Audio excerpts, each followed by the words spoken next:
देखो आपका पहला चैप्टर हेलो अल्किन हेलोरिन, क्या आपको पढ़ना है कि हेलो अल्किन में इनका क्या डेली लाइफ में यूजेस है? बिल्कुल भी नहीं, एग्जाम पॉइंट ऑफ व्यू से कुछ इंपॉर्टेंट नहीं। फिर आपके साथ आगे मैं बात करना चाहूँगा इनका क्लासिफिकेशन। तो अपन बात करने जा रहे हैं हेलो अल्केन का, ठीक है। तो हेलो अल्केन में देखो इस अल्काइल ग्रुप के पास एक हेलोजन है, तो अपन इसको बोलेंगे मोनो हेलो अल्केन। इसमें 2 है तो डाई हेलो अल्केन, 3 है तो ट्राई हेलो अल्केन। एकदम रिवीजन हो रहा है। अगर आपको समझ में आता है तो अच्छी बात है, अगर नहीं आता है तो फिर क्या है कि 2 घंटे के आसपास का लेक्चर देखें। मेरा स्पीड थोड़ा सा फास्ट रहेगा बॉस, 40 मिनट के आसपास अपन कोशिश करेंगे चैप्टर को खत्म करने का। 40 मिनट में अपन वाइंड अप करेंगे। ये क्या है? हेलोरिन है, लेकिन मोनो हेलोरिन एक हेलोजन है, 2 है तो डाई हेलोरिन, 3 है तो ट्राई हेलोरिन। अब कुछ फिर फालतू बात होगा। यहाँ पे क्या है कि जो अल्केन ग्रुप है वो प्राइमरी कार्बन से जुड़ा हुआ है, यहाँ पे सेकेंडरी कार्बन से जुड़ा हुआ है, यहाँ पे टर्सरी कार्बन से जुड़ा हुआ है। अब देखो क्या है कि डबल बॉन्ड से नेक्स्ट अटैच कार्बन को अपना एलाइलिक कार्बन कहते हैं। तो जब हेलोजन बेसिकली क्या है कि डबल बॉन्ड से next attach that is allylic carbon से भी जुड़ा हो सकता है। यहाँ पे देखो डबल बॉन्ड से next attach that is allylic carbon से जुड़ा हुआ है। फिर क्या है? बेंजाइलिक क्या होता है? एरोमेटिक से नेक्स्ट अटैच कार्बन। देखो एरोमेटिक रिंग है, इससे नेक्स्ट अटैच कार्बन पे हेलोजन है, डायरेक्ट रिंग पे नहीं। अगर डायरेक्ट एरोमेटिक रिंग पे जुड़ा रहेगा तो अपन उसको बोलेंगे अराइल। क्या बोलेंगे? अराइल।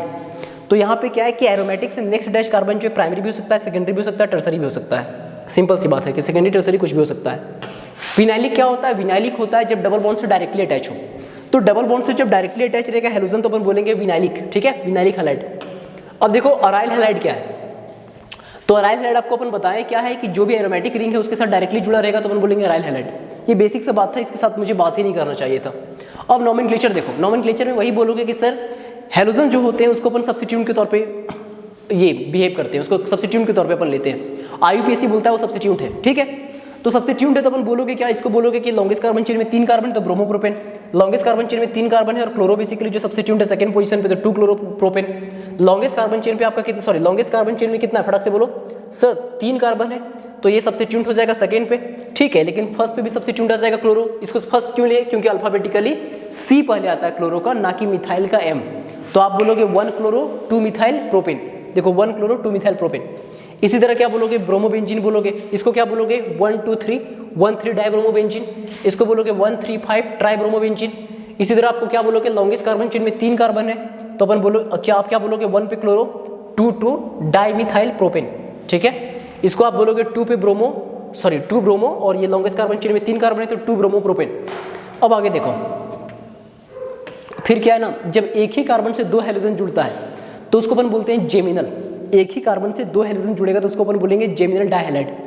जब अगल बगल हो चाहे नहीं, मतलब एक ऐसे कंपाउंड जिसमें 2 हेलोजन हो और दोनों हेलोजन बेसिकली क्या है सेम कार्बन से ना रह करके अगल बगल कार्बन पे जुड़ेगा तो उसको अपन बोलेंगे विसिनल। क्या बोलेंगे? विसिनल। क्या बोलेंगे? विसिनल। तो विसिनल डाइहैलाइड ये हो गया, 2 हेलोजन है तो डाइहैलाइड्स, विसिनल डाइहैलाइड्स। और ये क्या है? इसको बोलोगे सर एक ही कार्बन पे तो बोलोगे जेमिनल डाइहैलाइड। इसको कॉमन नेम में आईयूपीएससी में कोई दिक्कत नहीं। लॉन्गेस्ट कार्बन चेन में 2 कार्बन है, फर्स्ट कार्बन पे 2 क्लोरो है तो 1 1 डाइक्लोरोइथेन। इसमें क्या अगल बगल कार्बन पे है तो वो लॉन्गेस्ट कार्बन चेन में 2 कार्बन तो इथेन तो है ही, लेकिन बोलोगे 1 2 डाइक्लोरोइथेन। सिंपल सी बात था, ठीक है। अब ये कुछ प्रैक्टिस के लिए है, इनको आप देख लीजिएगा। इसके बाद फिर क्या है, चीज़ों को प्रैक्टिस कीजिए। आपका नेचर ऑफ CX बॉन्ड को देखो। कार्बन क्या है? कार्बन के इलेक्ट्रोनेगेटिविटी आई थिंक 2.5 के अप्रॉक्स अपन ट्रीट करते हैं। हेलोजन का इलेक्ट्रोनेगेटिविटी क्या है कि जनरली 3 के अबव ही रहता है। आयोडीन का 3 के आसपास, बाकी सबका 3 के अबव। फ्लोरीन वगैरह का अपन 4 के आसपास लेके चलते हैं। तो आप बोलोगे एक इलेक्ट्रोनेगेटिव है, दूसरा बेसिकली लेस इलेक्ट्रोनेगेटिव है, तो इनमें इलेक्ट्रोनेगेटिविटी का डिफरेंस होगा। हेलोजन पे डेल माइनस होगा, पार्शियल नेगेटिव चार्ज डेवलप होगा, कार्बन पे पार्शियल पॉजिटिव चार्ज। तो आपका कहना है सर हेलोजन एक न्यूक्लियोफाइल के तौर पे बिहेव करेगा, तो ये जो हेलोजन है न्यूक्लियोफाइल वो निकलेगा और उसके जगह कोई दूसरा न्यूक्लियोफाइल आएगा। इनमें क्या है कोई सेचुरेशन, सॉरी ये सेचुरेटेड है, इनमें कोई अनसेचुरेशन नहीं प्रेजेंट है, मतलब डबल बॉन्ड नहीं है।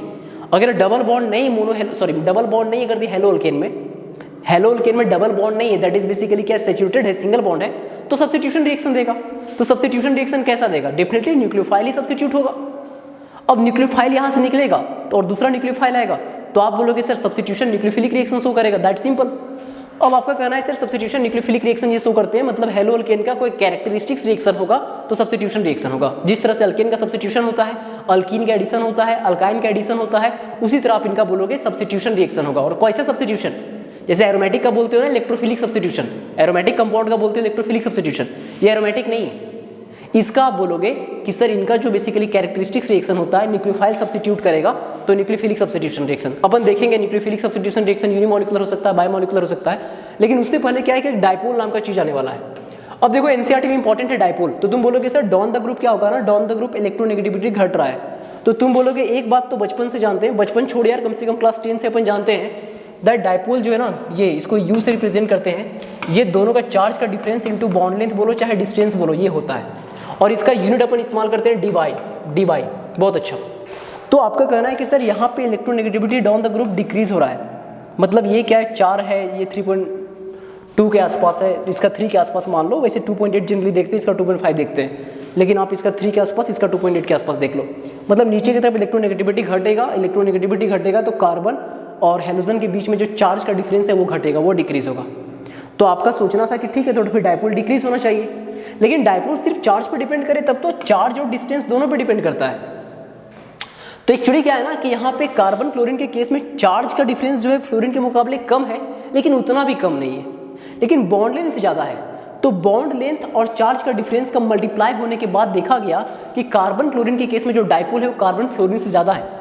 आई थिंक कार्बन क्लोरीन में आपको 1.86 डिबाई मिलता है और कार्बन फ्लोरीन में 1.84 डिबाई मिलता है। तो इस बात को थोड़ा सा ध्यान रखिएगा, इस चीज़ को, ये बड़ा इंपॉर्टेंट है। बाकी और कोई चीज़ें इंपॉर्टेंट नहीं, डाउन द ग्रुप डिक्रीज ही हो रहा है 1.83 1.636। अब बोलोगे सर यहाँ पे क्या, कुछ नहीं, इधर बॉन्ड लेंथ है, बॉन्ड लेंथ बढ़ेगा, डाउन द ग्रुप लंबाई बढ़ेगा। देखो कार्बन फ्लोरीन का बॉन्ड से लंबा होगा, कार्बन फ्लोरीन से लंबा होगा कार्बन क्लोरीन, उससे लंबा होगा कार्बन ब्रोमीन, और उससे लंबा होगा कार्बन आयोडीन। सिंपल सी चीज़ है, कोई बड़ा चीज़ था नहीं। तो बॉन्ड लेंथ बढ़ेगा तो बॉन्ड कमजोर होगा तो कम एनर्जी में टूटेगा। अभी इसको देखो, यहाँ पे वैल्यू नहीं रटना है आपको, 452 है यहाँ पे, 351 है यहाँ, 200 बेसिकली 93, इनफैक्ट मैं नहीं रटा हूँ, रटना ही नहीं, 234 है। तो ध्यान रखना है कि down the group basically bond length बढ़ेगा तो बॉन्ड डिसोसिएशन एनर्जी घटेगा। सिंपल सी चीज़ है, अरे कोई इंपॉर्टेंट नहीं था, इससे इंपॉर्टेंट सिर्फ ये था। अब इतना के बाद क्या है कि थोड़ा सा प्रिपरेशन देख लो। तो मैं बोलना चाहूँगा इनका जो प्रिपरेशन है ना, प्रिपरेशन का सिर्फ 4 तरीका पे अपन को पढ़ना है हेलोजन का। पहला बोलो अल्कोहल से, अल्कोहल के बाद बोलो अल्केन से। जल्दी बोल भाई, पहला बोलो कि सर अल्कोहल से। प्रिपरेशन में सबसे पहले देखेंगे अपन अल्कोहल से, अल्कोहल के अंदर 5 तरीका देखेंगे। दूसरा बोलो कि सर अल्कोहल के बाद अपन देखेंगे अल्केन से, that is free radical substitution. तीसरा बोलो कि सर अल्कीन से देखेंगे, अल्कीन में एडिशन रिएक्शन देखेंगे, वो भी मार्कोनी रूल वगैरह देखेंगे, अल्कीन प्लस HX का रिएक्शन। चौथा देखेंगे हम लोग exchange method, halogen exchange. Actually क्या था ना बॉस कि हम लोग बहुत कोशिश किए लेकिन RF नहीं बना पाते हैं, ठीक है, ये दोनों तरीका से, ठीक है, और मेनली हाँ RF नहीं बना पाते हैं और साथ साथ में RI भी नहीं बना पाते हैं। RF के साथ प्रॉब्लम क्या है ना, RF के साथ प्रॉब्लम ये है, इससे वैसे आप RI बना सकते हो, RF भी बना सकते हो, लेकिन मेनली इससे देखो, इससे क्या है प्रॉब्लम, क्या है ना, इसमें प्रॉब्लम क्या है, RF बनाना चाहोगे तो RF वाला जो रिएक्शन होता है काफ़ी एक्सप्लोजिव होता है, तो अपन को रिएक्शन को कंट्रोल भी करना है। और आप RI बनाना चाहोगे तो वहाँ पे क्या है कि HI बाई प्रोडक्ट निकलता है जो कि क्या करेगा, रिएक्शन को रिवर्स कर देगा। अरे आप कहीं जाना चाहते थे, आप किसी प्रोडक्ट को बनाना चाहते थे, फिर से HI वहीं पे ला दे रहा है, तो फिर आपका टाइम का वेस्टेज है, आपका एनर्जी का वेस्टेज है, आपको प्रोडक्ट फाइनली वही चीज़ मिल रहा है जो रिएक्टेंट है, क्योंकि HI तो फिर से रिएक्शन को रिवर्स कर दे रहा है। तो उसके साथ आप क्लास 11th में देखते थे कि HiO4 या फिर HNO3 एक ऑक्सीडाइजिंग एजेंट लेते थे जो HI को ही ऑक्सीडाइज कर देता था वाटर वगैरह में। तो हम लोग क्या है कि इतना पैसा क्यों खर्च करें, इकोनॉमिकल होना चाहिए। तो हेलोजन एक्सचेंज करेंगे, तो कुछ देर के बाद देखेंगे कि यहाँ पे RI बनाने का एक तरीका है जिसको अपन बोलते हैं फिंकलस्टीन, और RF बनाने का एक तरीका जिसको अपन कहते हैं स्वार्ट्स। तो अपन मेथड ऑफ प्रिपरेशन देखेंगे। अब एक काम करते हैं, जल्दी जल्दी बात करते हैं, ठीक है। मैं मान के चल रहा हूँ कि आपका मैं मान के चल रहा हूँ कि आपका चीज़ों पर एक कमांड है, 40 मिनट के अंदर आपको चैप्टर को एक बार देखना है, वाइंड अप करना है। तो देखो अल्कोहल में क्या है ना, अल्कोहल में देखो बॉस, अल्कोहल के अंदर ये जो रिएक्शन है बड़ा फेमस रिएक्शन है। बड़ा फेमस रिएक्शन क्यों है? बड़ा फेमस रिएक्शन इसलिए क्योंकि अल्कोहल के साथ जब HCl का रिएक्शन करोगे ना, RCl प्लस वाटर बड़ा अच्छा लगता है देखने में, लगता है हाँ अल्कोहल है तो ROH प्लस HCl, तो क्या हो जाएगा HCl का H प्लस, अल्कोहल का OH माइनस, वाटर तुम बना लेते हो और RCl कर देते हो, बहुत अच्छी लगता है। लेकिन पंगा क्या है ना बस, पंगा है कि ये रिएक्शन प्राइमरी अल्कोहल और सेकेंडरी अल्कोहल के साथ तब तक नहीं होगा जब तक आप कैटलिस्ट ZnCl2 नहीं लोगे, जब तक आप कैटलिस्ट ZnCl2 नहीं लोगे। जब आप कैटलिस्ट ZnCl2 लोगे तभी प्राइमरी अल्कोहल और सेकेंडरी अल्कोहल के साथ रिएक्शन होगा। अगर कैटलिस्ट अगर यदि ZnCl2 नहीं लोगे तो फिर प्राइमरी और सेकेंडरी अल्कोहल के साथ रिएक्शन नहीं होगा। और ये अल्कोहल नाम का चैप्टर में आपको पढ़ना है। इस टेस्ट को अपन कहते हैं लुकास टेस्ट, ठीक है। अब आगे देखो, alcohol plus NaBr plus sulphuric acid तुम्हें रटना ही पड़ेगा। लोग ट्रिक बोर्ड बनाते हैं, बोलते हैं कि हाँ इसको तोड़ लेंगे Na प्लस में, Br माइनस में, इसको तोड़ लेंगे H प्लस में, HSO4 माइनस में, और फिर क्या करेंगे इसको तोड़ लेंगे R प्लस में और OH माइनस में, और OH माइनस और H प्लस वाटर बना देंगे, देखो बन गया वाटर। Na प्लस और HSO4 माइनस NaHSO4 बना लेंगे, देखो बन गया। बाद बाकी R और Br माइनस RBr बन गया, जो मेन प्रोडक्ट था बन गया। ठीक है, मैं बोलूँगा कोई ज़्यादा इंपॉर्टेंट है नहीं, थोड़ा सा ध्यान रख लो, इनफैक्ट रट लो। तीसरा मोस्ट इंपॉर्टेंट है यार, PX3 के साथ रिएक्शन सिर्फ यहाँ नहीं दिखना है, तुम कार्बोक्सिलिक एसिड में देखोगे, तुम P block that is group 15 देखोगे, वहाँ भी देखोगे, PCl3 PCl5 का हाइड्रोलाइसिस वहाँ देखोगे। तो मैं बोलूँगा जहाँ जहाँ तुमको PX3 दिख जाए वहाँ बाई प्रोडक्ट H3PO3 निकाल दो, जहाँ जहाँ PCl5 मिल जाए वहाँ POCl3 प्लस HCl निकाल दो, वहाँ POCl3 प्लस HCl निकाल दो, POCl3 प्लस HCl निकाल दो। जहाँ अपन क्या करेंगे ना, अल्कोहल का रिएक्शन देखो, ये नीचे वाला भी मोस्ट इंपॉर्टेंट है वन ऑफ दी। इसमें क्या पंगा है ना, देखो ये भी रट लेना, जहाँ देखो PCl5 रहेगा तो POCl3 प्लस HCl, SOCl2 के साथ हमेशा SO2 प्लस HCl, ये रिएक्शन आपको मोस्ट ऑफ द टाइम देखने को मिलेगा। तो ये ध्यान रखना है, PX3 के साथ बाई प्रोडक्ट H3PO3, PCl5 के साथ POCl3 साथ में HCl, SOCl2 के साथ SO2 प्लस HCl। अब क्या है कि ये तो समझ में आता है, लेकिन ये क्यों इंपॉर्टेंट है? इंपॉर्टेंट इसलिए क्योंकि सल्फर डाइऑक्साइड एक बहुत अच्छा वोलेटाइल गैस है, HCl भी वोलेटाइल गैस है। तो ये रिएक्शन बहुत ही इंपॉर्टेंट है, क्योंकि ये दोनों गैसेस वोलेटाइल है तो ये उड़ जाएंगे, बाकी RCl मिलेगा। बाकी सब में प्रॉब्लम क्या है ना, बाकी सब में प्रॉब्लम है कि ये मिक्सचर जो मिलेगा उसमें कुछ इंप्योरिटीज बच जाएगा, कहीं पानी इंप्योरिटीज बच जाएगा, कहीं बेसिकली क्या है कि ये सब इंप्योरिटीज के तौर पे आ जाएंगे। लेकिन ये दोनों वोलेटाइल गैसेस है तो उड़ जाएगा, आपको रेसिड्यू के तौर पे सिर्फ आपको हेलो अल्केन चाहिए, RX मिलेगा जो आप बनाना चाह रहे थे। आप बोलोगे सर ये तो आपने बताया नहीं, इसको क्यों छोड़ रहे, इससे क्यों बच रहे हो? अरे भाई, red phosphorus upon halogen actually क्या है ना, ये PX3 ही बनाएगा, ये PX3 ही बनाएगा। अगर हेलोजन एक्सेस में पास कर दिया आपने तो PCl5 बना देगा। अगर PX3 बनता तो PX3 बनता तो आपको क्या मिलता? PX3 बनता तो आपको मिलता बाई प्रोडक्ट H3PO3। तो कोई नहीं, ऑर्गेनिक में बाई प्रोडक्ट की इंपॉर्टेंस नहीं होता, लेकिन ध्यान रखना जहां जहां PX3 आमतौर पे लिखेगा वो क्या होगा, बाई प्रोडक्ट H3PO3 मिलेगा ही मिलेगा। तो अल्कोहल से हो गया, अल्कोहल से रट लेना, अल्कोहल में ये इंपॉर्टेंट है, लुकास टेस्ट वाला, that is primary secondary alcohol के साथ ZnCl2 कैटलिस्ट चाहिए, टर्सरी में नहीं चाहिए, और ये बहुत इंपॉर्टेंट है, ओके, क्योंकि यहाँ पे आपको कोई रेसिड्यू नहीं मिलता है, दो वोलेटाइल गैसेस हैं। अब आगे देखो अल्केन से, अल्केन से free radical halogenation that is free radical substitution होता है। ये क्लास 11 में 3 स्टेप था, इनिशिएशन, प्रोपोगेशन, टर्मिनेशन, इतना हम नहीं जाना चाहेंगे, आपके साथ सिंपली बात करेंगे। आप एक अल्केन लो, क्लोरीन ओवर अल्ट्रावायलेट रेज वगैरह, दैट इज सनलाइट वगैरह के प्रेजेंस में क्लोरीन क्लोरीन का होमोलाइसिस होगा, मतलब एक फ्री रेडिकल बनता है। वो फ्री रेडिकल क्या होता है, अटैक करता है, फिर टर्मिनेशन होता है। तुम्हें इतना नहीं जानना है, कोई बात नहीं, तुम सिंपली ध्यान रखना कि हाँ, अगर मुझे हेलो अल्केन बनाना है तो मैं अल्केन लूंगा, क्लोरीन ब्रोमीन लूंगा, सनलाइट या फिर हीट के प्रेजेंस में रिएक्शन करूंगा, और जो सेकेंडरी या टर्सरी बेसिकली कार्बन होगा उससे मैं हेलोजन को जोड़ दूंगा। अगर मेजर प्रोडक्ट चाहिए तो देखो यहाँ 2 प्रोडक्ट है, इसमें जो क्लोरीन है वो प्राइमरी कार्बन से, ओके, इसमें जो क्लोरीन है बॉस ये प्राइमरी कार्बन से जुड़ा हुआ है, ये कार्बन क्या है, प्राइमरी है, और ये कार्बन सेकेंडरी कार्बन है, सेकेंडरी कार्बन है। तो तुम क्या करोगे, तुम बोलोगे ये वाला मेजर होगा, तुम बोलोगे यार क्या फालतू कंसेप्ट पढ़ा रहे हो, उसका बेसिकली कुछ है ना, उसका तो बेसिकली एक रेशियो होता है 1:3.8 बेसिकली जो भी 5 एक रेशियो होता है, और ब्रोमिनेशन का कुछ रेशियो होता है 1:80:1600, इस तरह रेशियो होता है। परफेक्टली बताओ, मैं बोलूँगा प्लीज़ यार, अगर जिसका क्लियर है वो तो क्लियर है, जिसका नहीं क्लियर है दिमाग से सब कुछ निकालो, सिंपली बोलो कि अल्केन लाओ, इसका क्या करेंगे, क्लोरीन ब्रोमीन वगैरह के साथ अपन क्या करेंगे, फ्री रेडिकल सब्स्टिट्यूशन करेंगे। ये देखो इसके प्रेजेंस में अल्ट्रावायलेट रेज या हीट के प्रेजेंस में आपको क्या है, सेकेंडरी वाला ये मेजर आपको दिख लेना है कि हाँ, सेकेंडरी जो बेसिकली कार्बन है उससे ही अपन का halogen that is chlorine bromine जुड़ेगा। सिंपली इतना ध्यान रखना यार, ठीक है। अब तीसरा देखो, तीसरा क्या, अल्कीन से। अल्कीन में क्या है कि ये जो डबल बॉन्ड है, मतलब ये जो डबल बॉन्ड है ना, ये क्या है कि अनसेचुरेटेड होता है अल्कीन। तो क्या है कि ये डबल बॉन्ड को अपन तोड़ेंगे, और इस कार्बन का एक बॉन्ड का नुकसान हुआ तो एक पे हाइड्रोजन और एक पे हेलोजन जोड़ देंगे। बहुत अच्छा लग रहा है कि कोई दिक्कत था ही नहीं, एक पे हाइड्रोजन एक पे हेलोजन जोड़ना है, लेकिन कार्बन यहाँ पे सिमेट्रिकल है, अल्कीन सिमेट्रिकल है। अगर अनसिमेट्रिकल रहा तो ये अनसिमेट्रिकल है, तो अनसिमेट्रिकल है मतलब अनसिमेट्रिकल है सर, मतलब यहाँ डबल बॉन्ड तोड़ो, इधर कुछ दूसरा साइड, यहाँ कोई दूसरा साइड, अनसिमेट्रिकल है। अनसिमेट्रिकल है तो हाइड्रोजन कहाँ जोड़ेंगे, तो ध्यान रखना अनसिमेट्रिकल में अगर यदि आप HX का रिएक्शन करते हैं तो आपको हाइड्रोजन वहाँ जोड़ना है जहाँ हाइड्रोजन ज़्यादा है। देखो इस कार्बन पे 2 हाइड्रोजन, इस कार्बन पे 1 हाइड्रोजन है, तो यहाँ 1 हाइड्रोजन जोड़ोगे तो CH2 की जगह CH3 मिलेगा, और आयोडीन यहाँ डाल दोगे तो आपको मिलेगा, फटक से बोलो। आप बोलोगे सर मेजर में क्या होगा ना, मेजर में आयोडीन इस कार्बन पे आएगा सर, और हाइड्रोजन इस पे, तो CH2 की जगह CH3 हो जाएगा। अच्छा सर, इसका मैकेनिज्म वैसे होता है बॉस, कार्बोकटाइन मैकेनिज्म होता है, वो क्लास 11 में तुम पढ़े हो।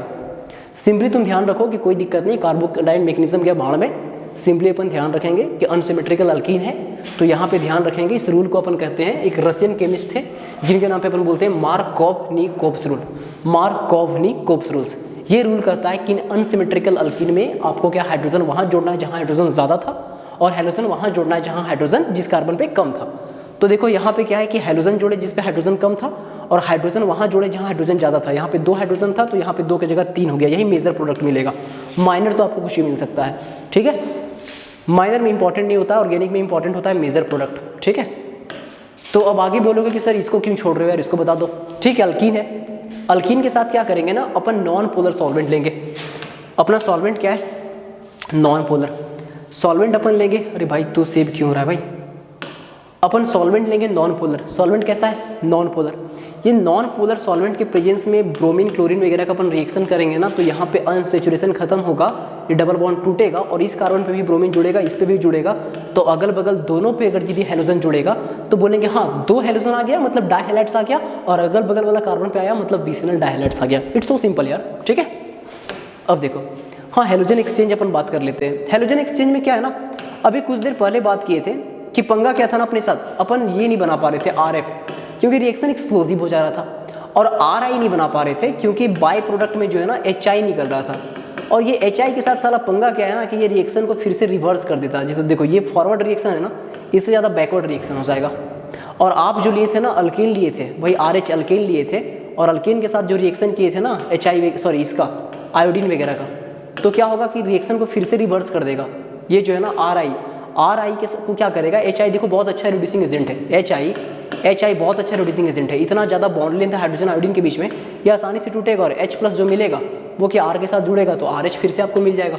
तो रिएक्शन को रिवर्स कर दिया ना फाइनली। 1 घंटा 2 घंटा बाद तुम चाह रहे हो प्रोडक्ट मिले, तुम जितना टाइम लगा लो, सेकेंड 2 सेकेंड मिली सेकेंड जितना कर लो, तुमको फाइनली फिर से घुमा फिरा के यहीं पर मिल जा रहा है। तुम रिएक्शन करते जा रहे हो, लेकिन फाइनली पता चल रहा है कि रिवर्स हो के यही मिल रहा है। तो क्या फ़ायदा भाई। तो अपन क्या वहाँ क्लास 11th में इसको देखते थे कि इसके साथ अपन ऑक्सीडाइजिंग एजेंट इस्तेमाल करते थे, HNO3 वगैरह इस्तेमाल करते थे, या फिर HiO4 इस्तेमाल करते थे, एक स्ट्रॉन्ग ऑक्सीडाइजिंग एजेंट इस्तेमाल करते थे। खर्चा से बचने के लिए अपन क्या करेंगे, कोई दिक्कत नहीं, वैसा कुछ नहीं अपन करने वाले हैं। यहाँ पे क्या करेंगे, अपन 2 तरीका को ध्यान रखेंगे जो दोनों इंपॉर्टेंट है हेलोजन एक्सचेंज में। तो यहाँ पे NCERT में जहाँ तुम्हारे पास जगह होगा बॉस, यहाँ लिख देना कि अल्काइल आयोडाइड बनाने का एक तरीका जिसको कहते हैं फिंकलस्टीन, इसको अपन कहते हैं फिंकलस्टीन रिएक्शन। स्पेलिंग देख लेना, NCERT में मेंशन है, ठीक है, फिंकलस्टीन, ओके। और दूसरा है Swarts reaction, that is Swarts reaction. Swarts reaction में क्या होगा, अल्काइल फ्लोराइड बनता है। तो यहाँ फिंकलस्टीन में क्या है ना, अपन हेलोजन एक्सचेंज करेंगे, नाम से बहुत कुछ पता चल रहा है। तो RX लेंगे, RX मतलब क्या, क्लोरीन ब्रोमीन वाला। इसका रिएक्शन करेंगे सोडियम आयोडाइड के साथ, और यहाँ पे लेंगे ड्राई एसीटोन के साथ रिएक्शन करेंगे।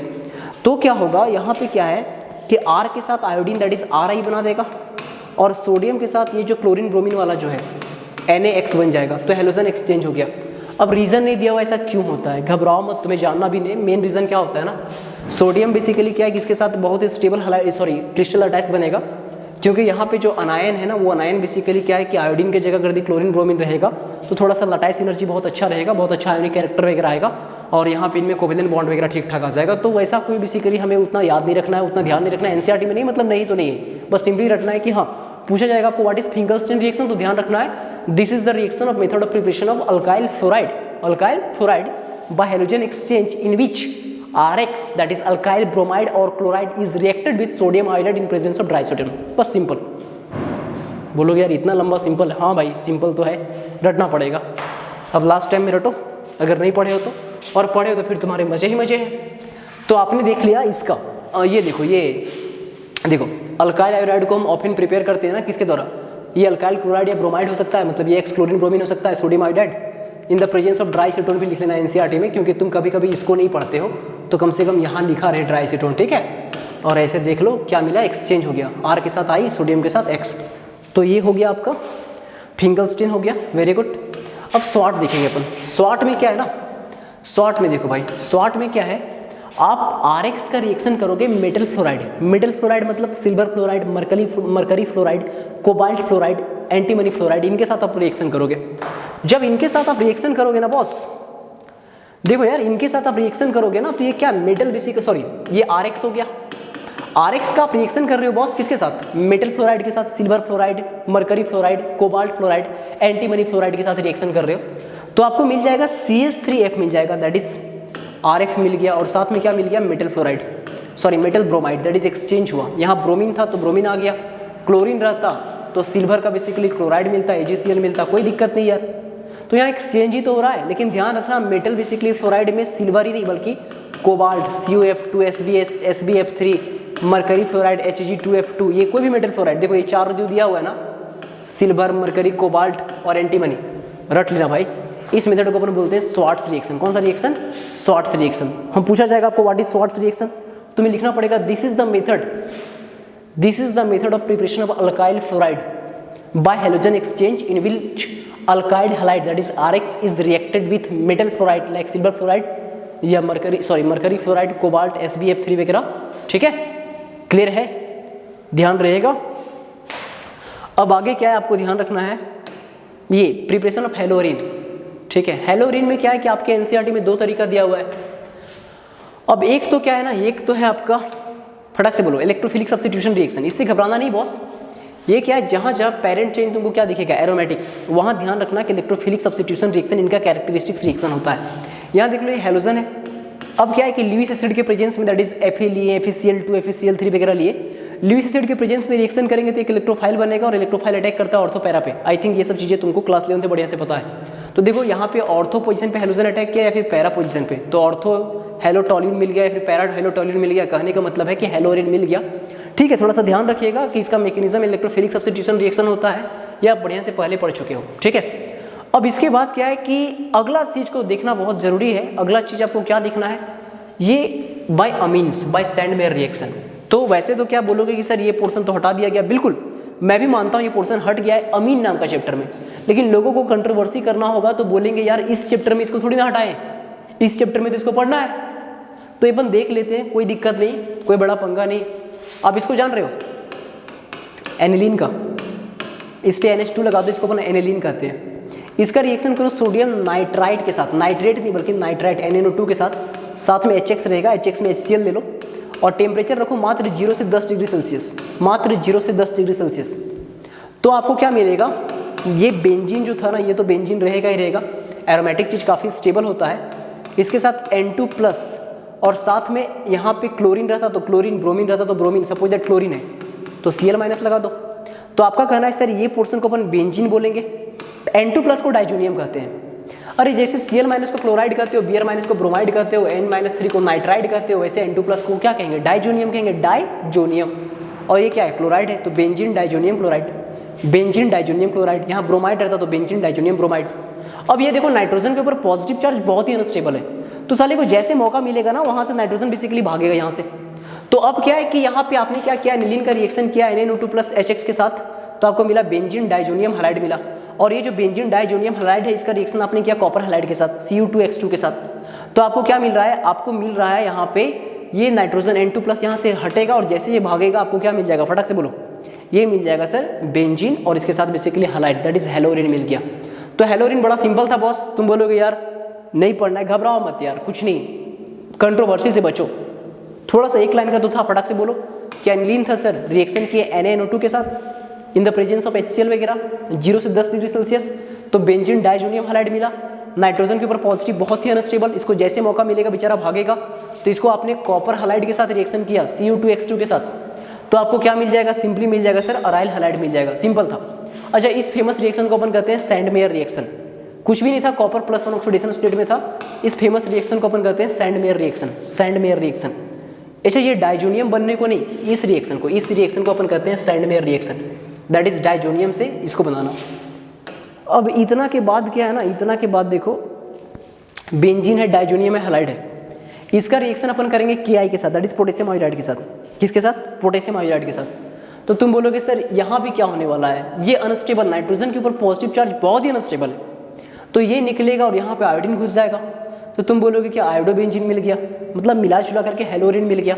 सिंपली देख लिया बॉस आपने, और बेसिकली नाइट्रोजन निकल गया, सिंपल था, कुछ भी नहीं था। ठीक है, अब यहाँ पे आगे मैं अगला चीज़ में आऊँगा, फिजिकल प्रॉपर्टीज़। फिजिकल प्रॉपर्टीज़ में ध्यान रखो, मेल्टिंग पॉइंट बॉइलिंग पॉइंट के लिए हम लोग देखते हैं क्या उसके अंदर हाइड्रोजन बॉन्डिंग है। अगर यदि ऑर्गेनिक कंपाउंड है या फिर कोई भी कोवेलेंट कंपाउंड है, वैसे सारे ऑर्गेनिक कंपाउंड तो कोवेलेंट ही होंगे, अरे कोवेलेंट ही होंगे ना।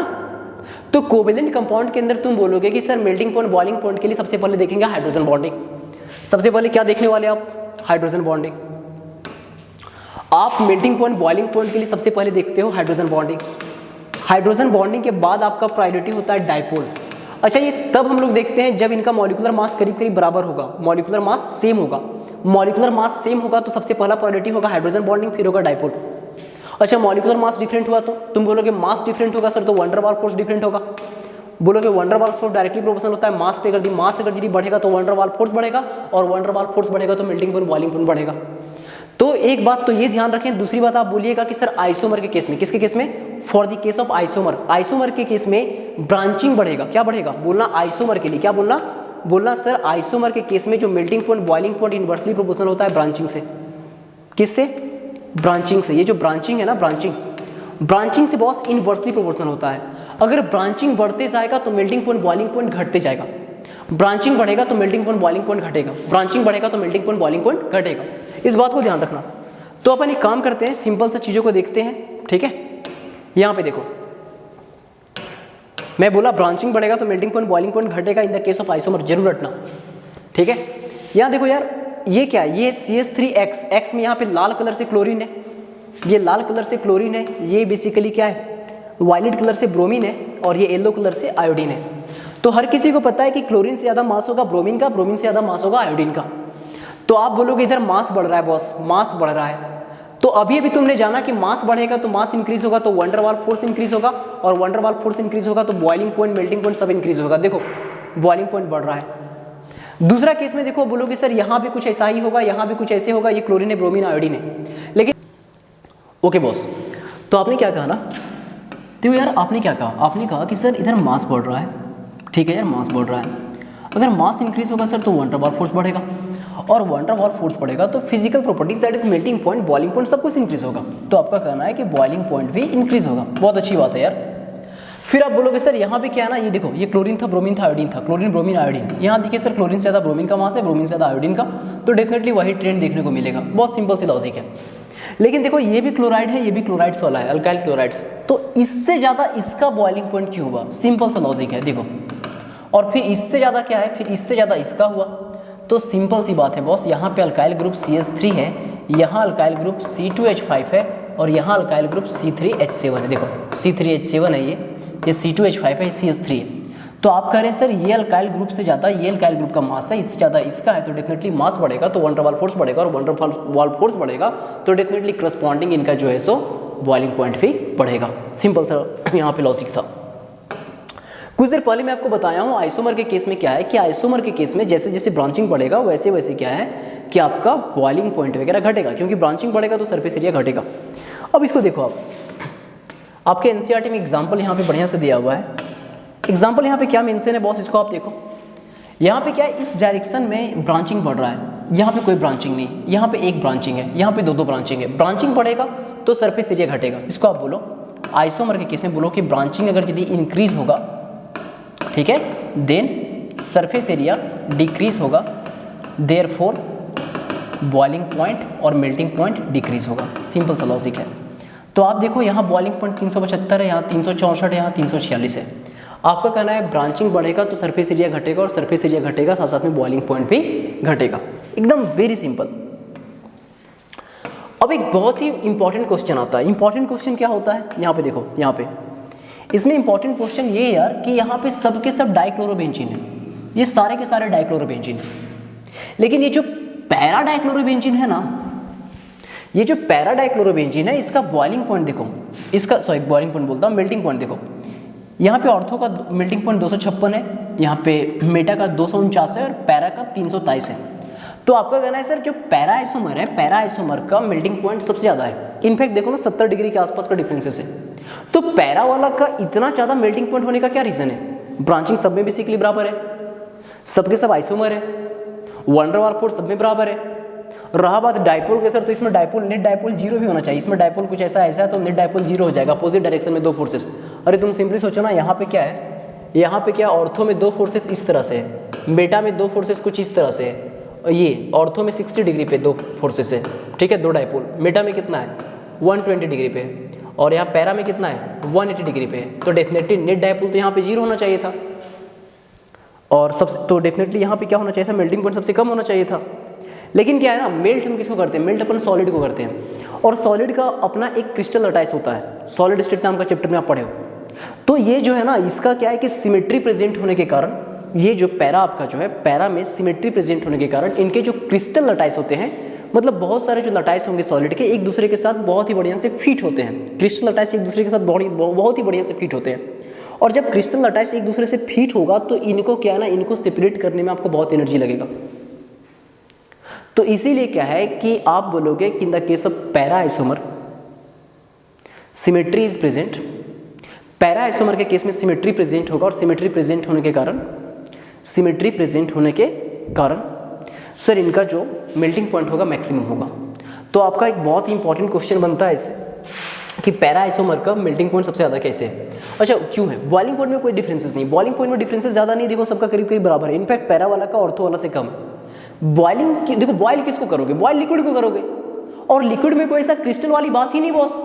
तो आप सिंपल बोलोगे कि सर यहाँ पे कोई पंगा है ही नहीं। एक्चुअली क्या है ना, ये लाइन बहुत इंपॉर्टेंट ध्यान रखेंगे कि para isomers are high melting as compare to ortho and meta isomer. It is due to symmetry of para isomer that fits in the crystal lattice better as compare to ortho and meta isomers. Please इस line को बढ़िया से underline कर लीजिए अपने NCERT में। ये जो para isomers are high melting as compare to the ortho and meta isomers, it is due to symmetry of para isomer that fit in crystal lattice better as compare to ortho and meta isomer. ठीक है, ये बहुत important line है, बहुत important मतलब बहुत important. अब इसके बाद मैं तुम्हारे साथ बात करना चाहूँगा, देखो ये क्या है, डेंसिटी वाला कोई बड़ा बात नहीं। यहाँ देखो प्रोफाइल बेसिकली क्या है ना, यहाँ पे क्लोरो प्रोफाइल है, ब्रोमो प्रोफाइल है, यहाँ पे आयोडो प्रोफाइल है। क्लोरीन का मास कम है, इसका डेंसिटी सिर्फ 1 से कम होता है, दैट इज वाटर से कम होता है। बाकी ब्रोमीन और आयोडीन का डेंसिटी 1 से ज़्यादा होता है। अच्छा क्लोरीन का डेंसिटी 1 से कम है, जब 2 क्लोरीन लगा देंगे तो इसका डेंसिटी क्या है ना, इसका डेंसिटी जो होगा वो 1 से ज़्यादा हो जाएगा। 3 में डेंसिटी और बढ़ेगा, 4 में डेंसिटी और बढ़ेगा। तो आपका कहना है कि सर मास अगर बढ़ाएंगे तो डेफिनेटली क्या वंडर वाल फोर्स बढ़ेगा, और वंडर वाल फोर्स बढ़ेगा तो डेंसिटी बढ़ेगा। सिंपल सा लॉजिक है। अब सॉलिबिलिटी का एक कंसेप्ट ध्यान रखो। एक्चुअली क्या है कि हम लोग बात कर रहे हैं किसका सॉलिबिलिटी, हेलोअल्केन का। हेलोअल्केन मतलब RX का सॉलिबिलिटी। अब ये जो हेलोअल्केन है ना, दैट इज RX है, इसका हम सॉलिबिलिटी बात करना चाह रहे हैं किसके साथ, वाटर के साथ। तो देखो पहले हेलोअल्केन, तो सर ये डेल प्लस होगा, ये डेल माइनस होगा, यहाँ फिर RX है, डेल माइनस डेल प्लस। अभी देखो यहाँ पे डेल माइनस, यहाँ पे डेल प्लस है, तो इनके बीच में डाइपोल डाइपोल इंटरेक्शन होगा। ये डेल माइनस ये डेल प्लस, तो इनके बीच में डाइपोल डाइपोल इंटरेक्शन होगा। अब इनका हम सॉलिबिलिटी देख रहे हैं वाटर में, इनका सॉलिबिलिटी देख रहे हैं वाटर में। और आपको बहुत ही बढ़िया से भली भांति पता है बॉस कि वाटर के अंदर जो होगा ना, वो हाइड्रोजन बॉन्डिंग प्रेजेंट होता है। क्या प्रेजेंट होता है, हाइड्रोजन बॉन्डिंग। तो वाटर में इंटरमॉलिक्यूलर फोर्स ऑफ अट्रैक्शन क्या है, हाइड्रोजन बॉन्डिंग है। और यहाँ पे हेलोअल्केन में इंटरमॉलिक्यूलर फोर्स ऑफ अट्रैक्शन क्या है, डाइपोल डाइपोल अट्रैक्शन है, डाइपोल डाइपोल इंटरेक्शन है। यहाँ पे डाइपोल डाइपोल इंटरेक्शन और वाटर में हाइड्रोजन बॉन्डिंग है। अब आपको पता है कि हाइड्रोजन बॉन्डिंग जो होता है वो स्ट्रॉन्ग इंटरेक्शन होता है as compare to dipole dipole interaction. तो तुम ही सोचो बॉस, कोई भी अपना स्ट्रॉन्ग इंटरेक्शन बेसिकली क्या है, ब्रेक करके नया इंटरेक्शन वीक इंटरेक्शन क्यों बनाए। देखो सॉलिबिलिटी के लिए एक फंडा ध्यान रखना, अपने इंटरेक्शन तोड़ने में कुछ एनर्जी लगता है और नया इंटरेक्शन बनने में एनर्जी रिलीज होगा। तो डेफिनेटली नया इंटरेक्शन के साथ आपको एनर्जी रिलीज होना चाहिए।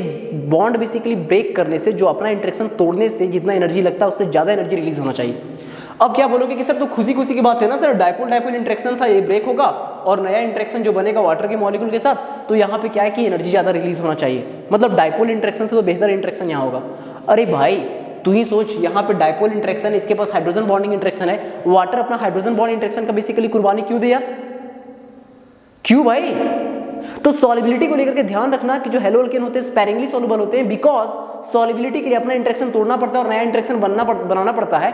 मतलब क्या है कि अगर यदि हम ए का सॉलिबिलिटी देखेंगे बी में, तो डेफिनेटली ए का बॉन्ड टूटेगा, सॉरी ए का इंटरेक्शन टूटेगा, बी का इंटरेक्शन टूटेगा और ए और बी के बीच में नया इंटरेक्शन बनेगा। लेकिन क्या है कि जो नया इंटरेक्शन बनेगा RX और वाटर के केस में, उसमें उतना एनर्जी रिलीज नहीं हो पाता है, इसीलिए RX का वाटर में सॉलिबिलिटी बहुत ही कम होता है, ये स्पैरिंगली सॉल्युबल होते हैं। और डेफिनेटली अगर यदि वाटर में अगर सॉल्युबल नहीं, वाटर क्या है, वाटर सर एक पोलर सॉल्वेंट है, अगर इसमें अच्छा से सॉल्युबल नहीं है, और आपको पता है वाटर में आयनिक कंपाउंड अच्छे से सॉल्युबल होते हैं, वाटर में अगर सॉल्युबल अच्छा से नहीं है तो नॉन पोलर वगैरह में या बाकी ऑर्गेनिक सॉल्वेंट वगैरह में अच्छा से सॉल्युबल होगा। बस सिंपल सा लॉजिक है। तो सॉल्युबिलिटी को लेकर के देखो बहुत बढ़िया से लिखा हुआ है, in order to dissolve halo alkane in water energy is required to overcome the attraction between halo alkane molecule and break hydrogen bond between water molecule. ये बोल रहा है हेलो अल्केन के बीच का जो बेसिकली अट्रैक्शन उसको तोड़ना पड़ेगा और वाटर के केस का जो यहाँ पे हाइड्रोजन बॉन्डिंग उसको ब्रेक करना पड़ेगा। अब बोल रहा है कि लेस एनर्जी रिलीज होता है जब नया इंट्रैक्शन बनता है। देखो नया इंट्रैक्शन में एनर्जी ज्यादा रिलीज होना चाहिए था, लेकिन लेस यहाँ पे एनर्जी रिलीज हो पाता है जब नया, यहाँ क्या बोल रहा है कि लेस एनर्जी रिलीज होता है जब नया इंट्रैक्शन सेटअप होता है हेलो अल्केन और वाटर के बीच में। इसीलिए क्या है ना कि ये स्ट्रॉन्ग बेसिकली क्या है कि यहाँ पे क्या है कि जितना पहले वाटर में ओरिजिनली हाइड्रोजन बॉन्डिंग स्ट्रॉन्ग था उतना स्ट्रॉन्ग इंट्रैक्शन नहीं हो पाता है। यस द रिजल्ट, इसीलिए सॉल्युबिलिटी जो हेलो अल्केन का होता है पानी में लो होता है। इसको हम इतना अच्छा से एक्सप्लेन करने का कोशिश किए और आई थिंक आप करीब करीब चीज़ों को समझ गए। अब आगे बेसिकली बात किया है कि यार ये सब जो चीज़ें होती है ना ऑर्गेनिक सॉल्वेंट वगैरह में फिर अच्छा से सॉल्युबल होगा, क्योंकि अगर दी वाटर जो इनऑर्गेनिक बेसिकली सॉल्वेंट है इसमें सॉल्युबल नहीं तो फिर ऑर्गेनिक में सॉल्युबल होंगे। सिंपल सा लॉजिक है। अब यहाँ के बाद अपन चैप्टर का मेन जो चैप्टर स्टार्ट होगा ना रिएक्शन, उसमें स्टार्ट करते हैं। अब रिएक्शन के अंदर हमें देखना है कि reaction with metal, elimination reaction और न्यूक्लियोफिलिक सब्स्टिट्यूशन रिएक्शन। मैं आपका थोड़ा सा मैं पढ़ाने का ट्रेंड उल्टा रखूंगा। मैं रिएक्शन विथ मेटल सबसे पहले लेना चाहूँगा। ये जो हेलो अल्केन होते हैं ना इनका मैं रिएक्शन सबसे पहले मैं बात करना चाहूँगा रिएक्शन विथ मेटल। थोड़ा सा ईजी इसको हटाते हैं, उसके बाद न्यूक्लियोफिलिक सब्स्टिट्यूशन रिएक्शन में आएंगे। तो थोड़ा सा देखो बॉस, रिएक्शन विथ मेटल। तो रिएक्शन विथ मेटल में क्या है ना, रिएक्शन विथ मेटल में सबसे पहले देखो आरएक्स का रिएक्शन आप किसके साथ करोगे, फटाक से बोलो सर। मैग्नीशियम के साथ इसका हम रिएक्शन करेंगे ड्राई ईथर के प्रेजेंस में, तो जब आप मैग्नीशियम के साथ इसका रिएक्शन करोगे तो आपको मिलेगा RMgX। और ये जो RMgX है इसी को हम लोग बोलते हैं ग्रिग्नार्ड रिएजेंट। और ये बड़ा काम का रिएजेंट है, इससे आप बहुत कुछ बना लोगे। इससे अल्कोहल वगैरह सब कुछ करीब करीब आपको देखने को मिलेगा। इससे आपको अल्केन वगैरह मिला जुला करके most of the basically organic compound आपको इससे मिल जाएगा। Most of the organic compound आपको ग्रिग्नार्ड रिएजेंट से मिलेगा। तो ग्रिग्नार्ड रिएजेंट आपके लिए है ना एकदम समझ लो कि अलादीन का चिराग है ऑर्गेनिक में। आपने बेसिकली क्या बना लिया RMgX। अच्छा RMgX में एक सिंपल सा बात ध्यान रखना, R है, Mg है, X है। तो ये बॉन्ड बेसिकली क्या है ना, ये बॉन्ड अपने आप में थोड़ा सा कोवेलेंट नेचर इसमें ज़्यादा होता है। आपको पता है दुनिया का कोई बॉन्ड 100% ना कोवेलेंट होता है ना ही 100% आयनिक होता है। इसमें कोवेलेंट कैरेक्टर ज़्यादा होता है और इसमें क्या है कि मुझे इस तरह बॉन्ड नहीं दिखाना चाहिए, ये गलत हो जाएगा, लेकिन ठीक है रिप्रेजेंटेशन के तौर पे लोग दिखा देते हैं, ठीक है। इसमें क्या होगा, Mg का जो बेसिकली प्लस चार्ज है, Mg+2 जो है, Mg का जो बेसिकली प्लस चार्ज है और यहाँ पे X का माइनस चार्ज है, इनके बीच में क्या है कि आयोनिक इंट्रैक्शन होगा। इसके बीच में जो प्लस चार्ज है, ठीक है, और इसमें जो माइनस चार्ज है इनके बीच में आयोनिक इंट्रैक्शन होगा। तो यहाँ पे ये जो बॉन्ड है मैग्नीशियम और X के बीच बॉन्ड होता है, इसमें आयोनिक नेचर ज़्यादा होता है, आयोनिक कैरेक्टर ज़्यादा होता है। तो सिंपल सी बात था, यहाँ पे कोवेलेंट नेचर, यहाँ पे आयोनिक नेचर। अब एक काम करते हैं, ये तो बात कर लिए कि सर RX का रिएक्शन करेंगे मैग्नीशियम के साथ ड्राई ईथर के प्रेजेंस में, तो RMgX that is Grignard reagent मिलेगा। बहुत सिंपल सा लॉजिक था। अब मैं आपके साथ आगे बात करना चाहूँगा। देखो दूसरा चीज, अच्छा ग्रिग्नार्ड रिएजेंट में एक बात और ध्यान रखना। फॉर एग्जांपल लेते हैं थोड़ा सा CH3Cl है, अगर इसका रिएक्शन मैं कराना चाहूँगा मैग्नीशियम के साथ, वही ड्राई ईथर। अगर यदि मॉइस्ट रहा तो तुम समझ सकते हो कि मैग्नीशियम रिएक्ट कर जाएगा वाटर के साथ सर, ठीक है। तो आपने बोला कि सर ये क्या मिलेगा RMgX, तो CH3 Mg और X क्या है Cl, ये मिलेगा, दैट इज ग्रिग्नार्ड रिएजेंट। अच्छा इसको क्या है ना कि आपको मॉइस्चर से बचा के रखना पड़ता है। क्वेश्चन NCERT में कि हम लोग मॉइस्चर प्रूफ कंटेनर में इनको रखेंगे, क्यों रखेंगे, देखो ये जो CH3 MgCl आपको मिला है, अगर इसको वाटर मिल गया, ठीक है, तो वाटर मिलेगा तो क्या होगा, वाटर का जो H+ है ये CH3 के साथ H जुड़ करके दैट इज मीथेन बना देगा, एक अल्केन हो गया, ये एक अल्केन बन गया दैट इज RH। ये R था, ये H है, तो RH मिल गया, अल्केन मिल गया, और साथ में आपको मिलेगा Mg जो है इस वाटर का एक H+ तो इसके साथ चला गया, तो इसका Mg का जो OH है और साथ में बेसिकली क्या है कि यहाँ पे Cl, तो MgOH मिल जाएगा। तो आपको क्या है ना कि ये ग्रिग्नार्ड रिएजेंट को वाटर से बचाना पड़ेगा, नहीं तो ग्रिग्नार्ड रिएजेंट से आपको क्या मिल जाएगा, अल्केन मिल जाएगा। तो इस बात को भी ध्यान रखिएगा। अच्छा इसके बाद एक तो रिएक्शन विथ मेटल देखें। आपने बोला कि सर सबसे पहले एक बात तो हम लोग समझ गए, हम पूछे क्या, तो आपने बोला कि सर ये जो RX है ना, RX का रिएक्शन मैग्नीशियम के साथ अगर करेंगे ड्राई ईथर के प्रेजेंस में, तो हमें मिलेगा RMgX, जिसको हम बोलते हैं ग्रिग्नार्ड रिएजेंट, पहला चीज। अब दूसरा चीज क्या है कि RX का अगर आप रिएक्शन करोगे ना किसके साथ, सोडियम के साथ, वही ड्राई ईथर के प्रेजेंस में, तो आपको क्या मिलेगा, आपको मैकेनिज्म नहीं पढ़ना है बॉस, आपको मिलेगा RR that is Urja reaction, और साथ में आपको मिलेगा NaX। तो बोलोगे सर इधर बेसिकली एक R इधर 2 R, बैलेंसिंग करो ना यार, तुम क्लास 7 में थोड़ी ना हो, इधर 2 बेसिकली सोडियम करना पड़ेगा, डेफिनेट सी बात है, 2X हो गया तो बैलेंसिंग करो, क्लास तुम 7 में थोड़ी ना हो बॉस, तुम सिंपली बोलो कि सर RX का रिएक्शन करेंगे सोडियम के साथ ड्राई ईथर के प्रेजेंस में तो आपको RR मिलेगा, और इस रिएक्शन को अपन कहते हैं Wurtz reaction. Wurtz reaction, Wurtz reaction. Actually this time actually क्या है ना, आपका नीट 2020 में ये क्वेश्चन आया था।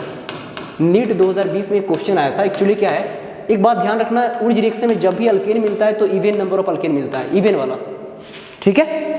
तो अब क्या है कि नीट 2020 में क्वेश्चन था कि कौन सा अल्केन जो है, कौन सा अल्केन है ऊर्ज से नहीं बनेगा, तो उसमें ऑप्शन में था हेप्टेन। नीट 2020 का क्वेश्चन है हेप्टेन। तो हेप्टेन में कितना कार्बन होगा बॉस? 7 कार्बन। तो 7 कार्बन मतलब ऑड है, और इससे क्या मिलेगा? इवन नंबर ऑफ कार्बन मिलेगा अल्केन में। तो डेफिनेटली ऊर्ज से ऑड वाला कभी नहीं बनेगा, तो हेप्टेन नहीं बनेगा। सिंपल सा क्वेश्चन था। आपने देखा कि सर RX का रिएक्शन करेंगे सोडियम के साथ ड्राई ईथर के प्रेजेंस में तो RR मिलेगा, बाद में साइड प्रोडक्ट NX मिलेगा, दैट इज ऊर्ज रिएक्शन। अब तीसरा कंडीशन देखो बॉस, थर्ड कंडीशन आपके लिए बहुत ही फॉरमोस्ट है, and third one is what? Third one आपने बोला कि सर RX का रिएक्शन अपन में क्या करेंगे ना, सोडियम के साथ नहीं करेंगे। आप एक काम करो सर, RX छोड़ो, ठीक है। अब अपन क्या करेंगे, एरोमेटिक हैलाइड का, ARX का, सपोज दैट ये हो गया एरोमेटिक हैलाइड, ये एरोमेटिक हैलाइड हो गया। इसका रिएक्शन अपन क्या करेंगे, वही सोडियम के साथ करेंगे, वही ड्राई ईथर के प्रेजेंस में, ड्राई ईथर के प्रेजेंस में। तो क्या मिलेगा? कोई नहीं यार, वहाँ पे RX रहता था तो RR मिलता था, यहाँ पे एरोमेटिक हैलाइड है तो आपको क्या मिलेगा? एरोमेटिक मिलेगा। तो आप इसको बोलोगे कि सर एक्चुअली क्या है ना, ये जो रिंग स्ट्रक्चर है ये किसी दूसरे रिंग स्ट्रक्चर के साथ फिट हो रहा है, ठीक है। तो आप बोलोगे ना कि सर एक्चुअली इसको अपन क्या बोलेंगे, इसको बोलेंगे फिटिक। एक दूसरे के साथ फिट होने के कारण इसको बोलेंगे फिटिक रिएक्शन। क्या बोलेंगे? फिटिक रिएक्शन बोलेंगे। तो आपने ऊर्ज देखा था, और बाय प्रोडक्ट क्या मिलेगा? वही NX मिलेगा। बाय प्रोडक्ट सिंपल है, NX ही मिलेगा आपको, ठीक है। आप बैलेंस कर सकते हो, इसको 2 से मल्टीप्लाई कर देना, यहाँ भी 2 से मल्टीप्लाई करना, एज यूजुअल। तो आपका कहना है कि इसको सर हम लोग फिटिक बोलते हैं। क्या बोलते हैं? फिटिक रिएक्शन। फिटिक रिएक्शन। एक आपने ऊर्ज देखा था जब अल्काइल हैलाइड था, जब अराइल हैलाइड है तो आपने इसको बोला फिटिक रिएक्शन। क्या बोला? फिटिक रिएक्शन। कौन सा रिएक्शन? फिटिक रिएक्शन आपने बोला, ठीक है, फिटिक रिएक्शन। अब आगे आपके साथ हम बात करना चाहेंगे फिटिक होने के बाद। देखो ये RX है, इसका रिएक्शन करेंगे अराइल हैलाइड के साथ, अराइल हैलाइड के साथ। तो जब अल्काइल हैलाइड का रिएक्शन करेंगे, अराइल हैलाइड के साथ रिएक्शन करेंगे तो आपको क्या मिलेगा? आपको मिलेगा एरोमेटिक के साथ अल्काइल ग्रुप जुड़ जाएगा, एरोमेटिक के साथ अल्काइल ग्रुप जुड़ जाएगा। वही सोडियम आपको देना पड़ेगा, sodium in presence of dry ether, ठीक है। अच्छा ट्राई ईथर लोगे, अगर मॉइस्ट बेसिकली रहा तो पानी के साथ आपको पता है कि सोडियम आग लगा देगा, हाईली एक्सप्लोसिव रिएक्शन है, तो आपको ड्राई ईथर लेना पड़ेगा। तो आपने बोला कि सर RX के साथ रिएक्शन होगा ना तो एरोमेटिक हैलाइड, सॉरी एक तो रहेगा RX के बदले हम लोग क्या जानते थे सर, अगर सिर्फ RX रहता तो RR मिलता, दैट इज ऊर्ज, और ARX के बदले क्या जानते हैं सर, ये क्या देगा सर, ये देगा फिटिक। अब ये भी है और ये भी है तो अपन बोलेंगे ऊर्ज फिटिक। क्या बोलेंगे? साथ में NX जो मिलेगा सो मिलेगा। आपने बोला कि सर इसको बोलेंगे अपन ऊर्ज फिटिक। सर इसके कारण बोलते थे ऊर्ज बोलते थे, और इसके कारण भी अभी आपने बताया फिटिक। तो ये दोनों बेसिकली इसलिए अपन बोलेंगे इसको ऊर्ज फिटिक, ऊर्ज फिटिक। अच्छा एक बात बताओ, यहाँ पे अल्काइल हैलाइड क्या सोडियम के साथ रिएक्शन किया? सोडियम मेटल है। अराइल हैलाइड सोडियम के साथ रिएक्शन किया, तो ये मेटल के साथ ही रिएक्शन है बॉस। सबसे पहले आपने क्या देखा? ग्रिग्नार्ड रिएजेंट RMgX का बनना, मैग्नीशियम मेटल इस्तेमाल किए। जब RX का रिएक्शन किया सोडियम के साथ तो RR मिला, that is even number of alkane मिला, ये ऊर्ज हो गया। और अराइल हैलाइड का रिएक्शन अपन किए सोडियम के साथ तो आपको क्या मिला? फिटिक मिला, AR मिला। और सबसे चौथा कंडीशन में देखो, चौथा कंडीशन में ऊर्ज का रिएक्शन आपने किया किसके साथ? अराइल हैलाइड के साथ, तो आपको क्या मिला? अराइल अल्काइल मिला, ठीक है। इसको बोलोगे ऊर्ज फिटिक। तो थोड़ा सिंपली ध्यान रखना, ये रिएक्शन विथ मेटल था। अब इसको खत्म करने के बाद अपन थोड़ा सा लौटना चाहेंगे बेसिक्स में, ठीक है। अपना बेसिक्स क्या है बॉस? देखो अपना बेसिक्स है, अच्छा एक चीज और पढ़ लेते हैं, न्यूक्लियोफिलिक सब्स्टिट्यूशन रिएक्शन। अच्छा उससे पहले मैं आपको दिखा देता हूं जो भी तक अभी आपने पढ़ा है इसको, थोड़ा सा 1 मिनट यार।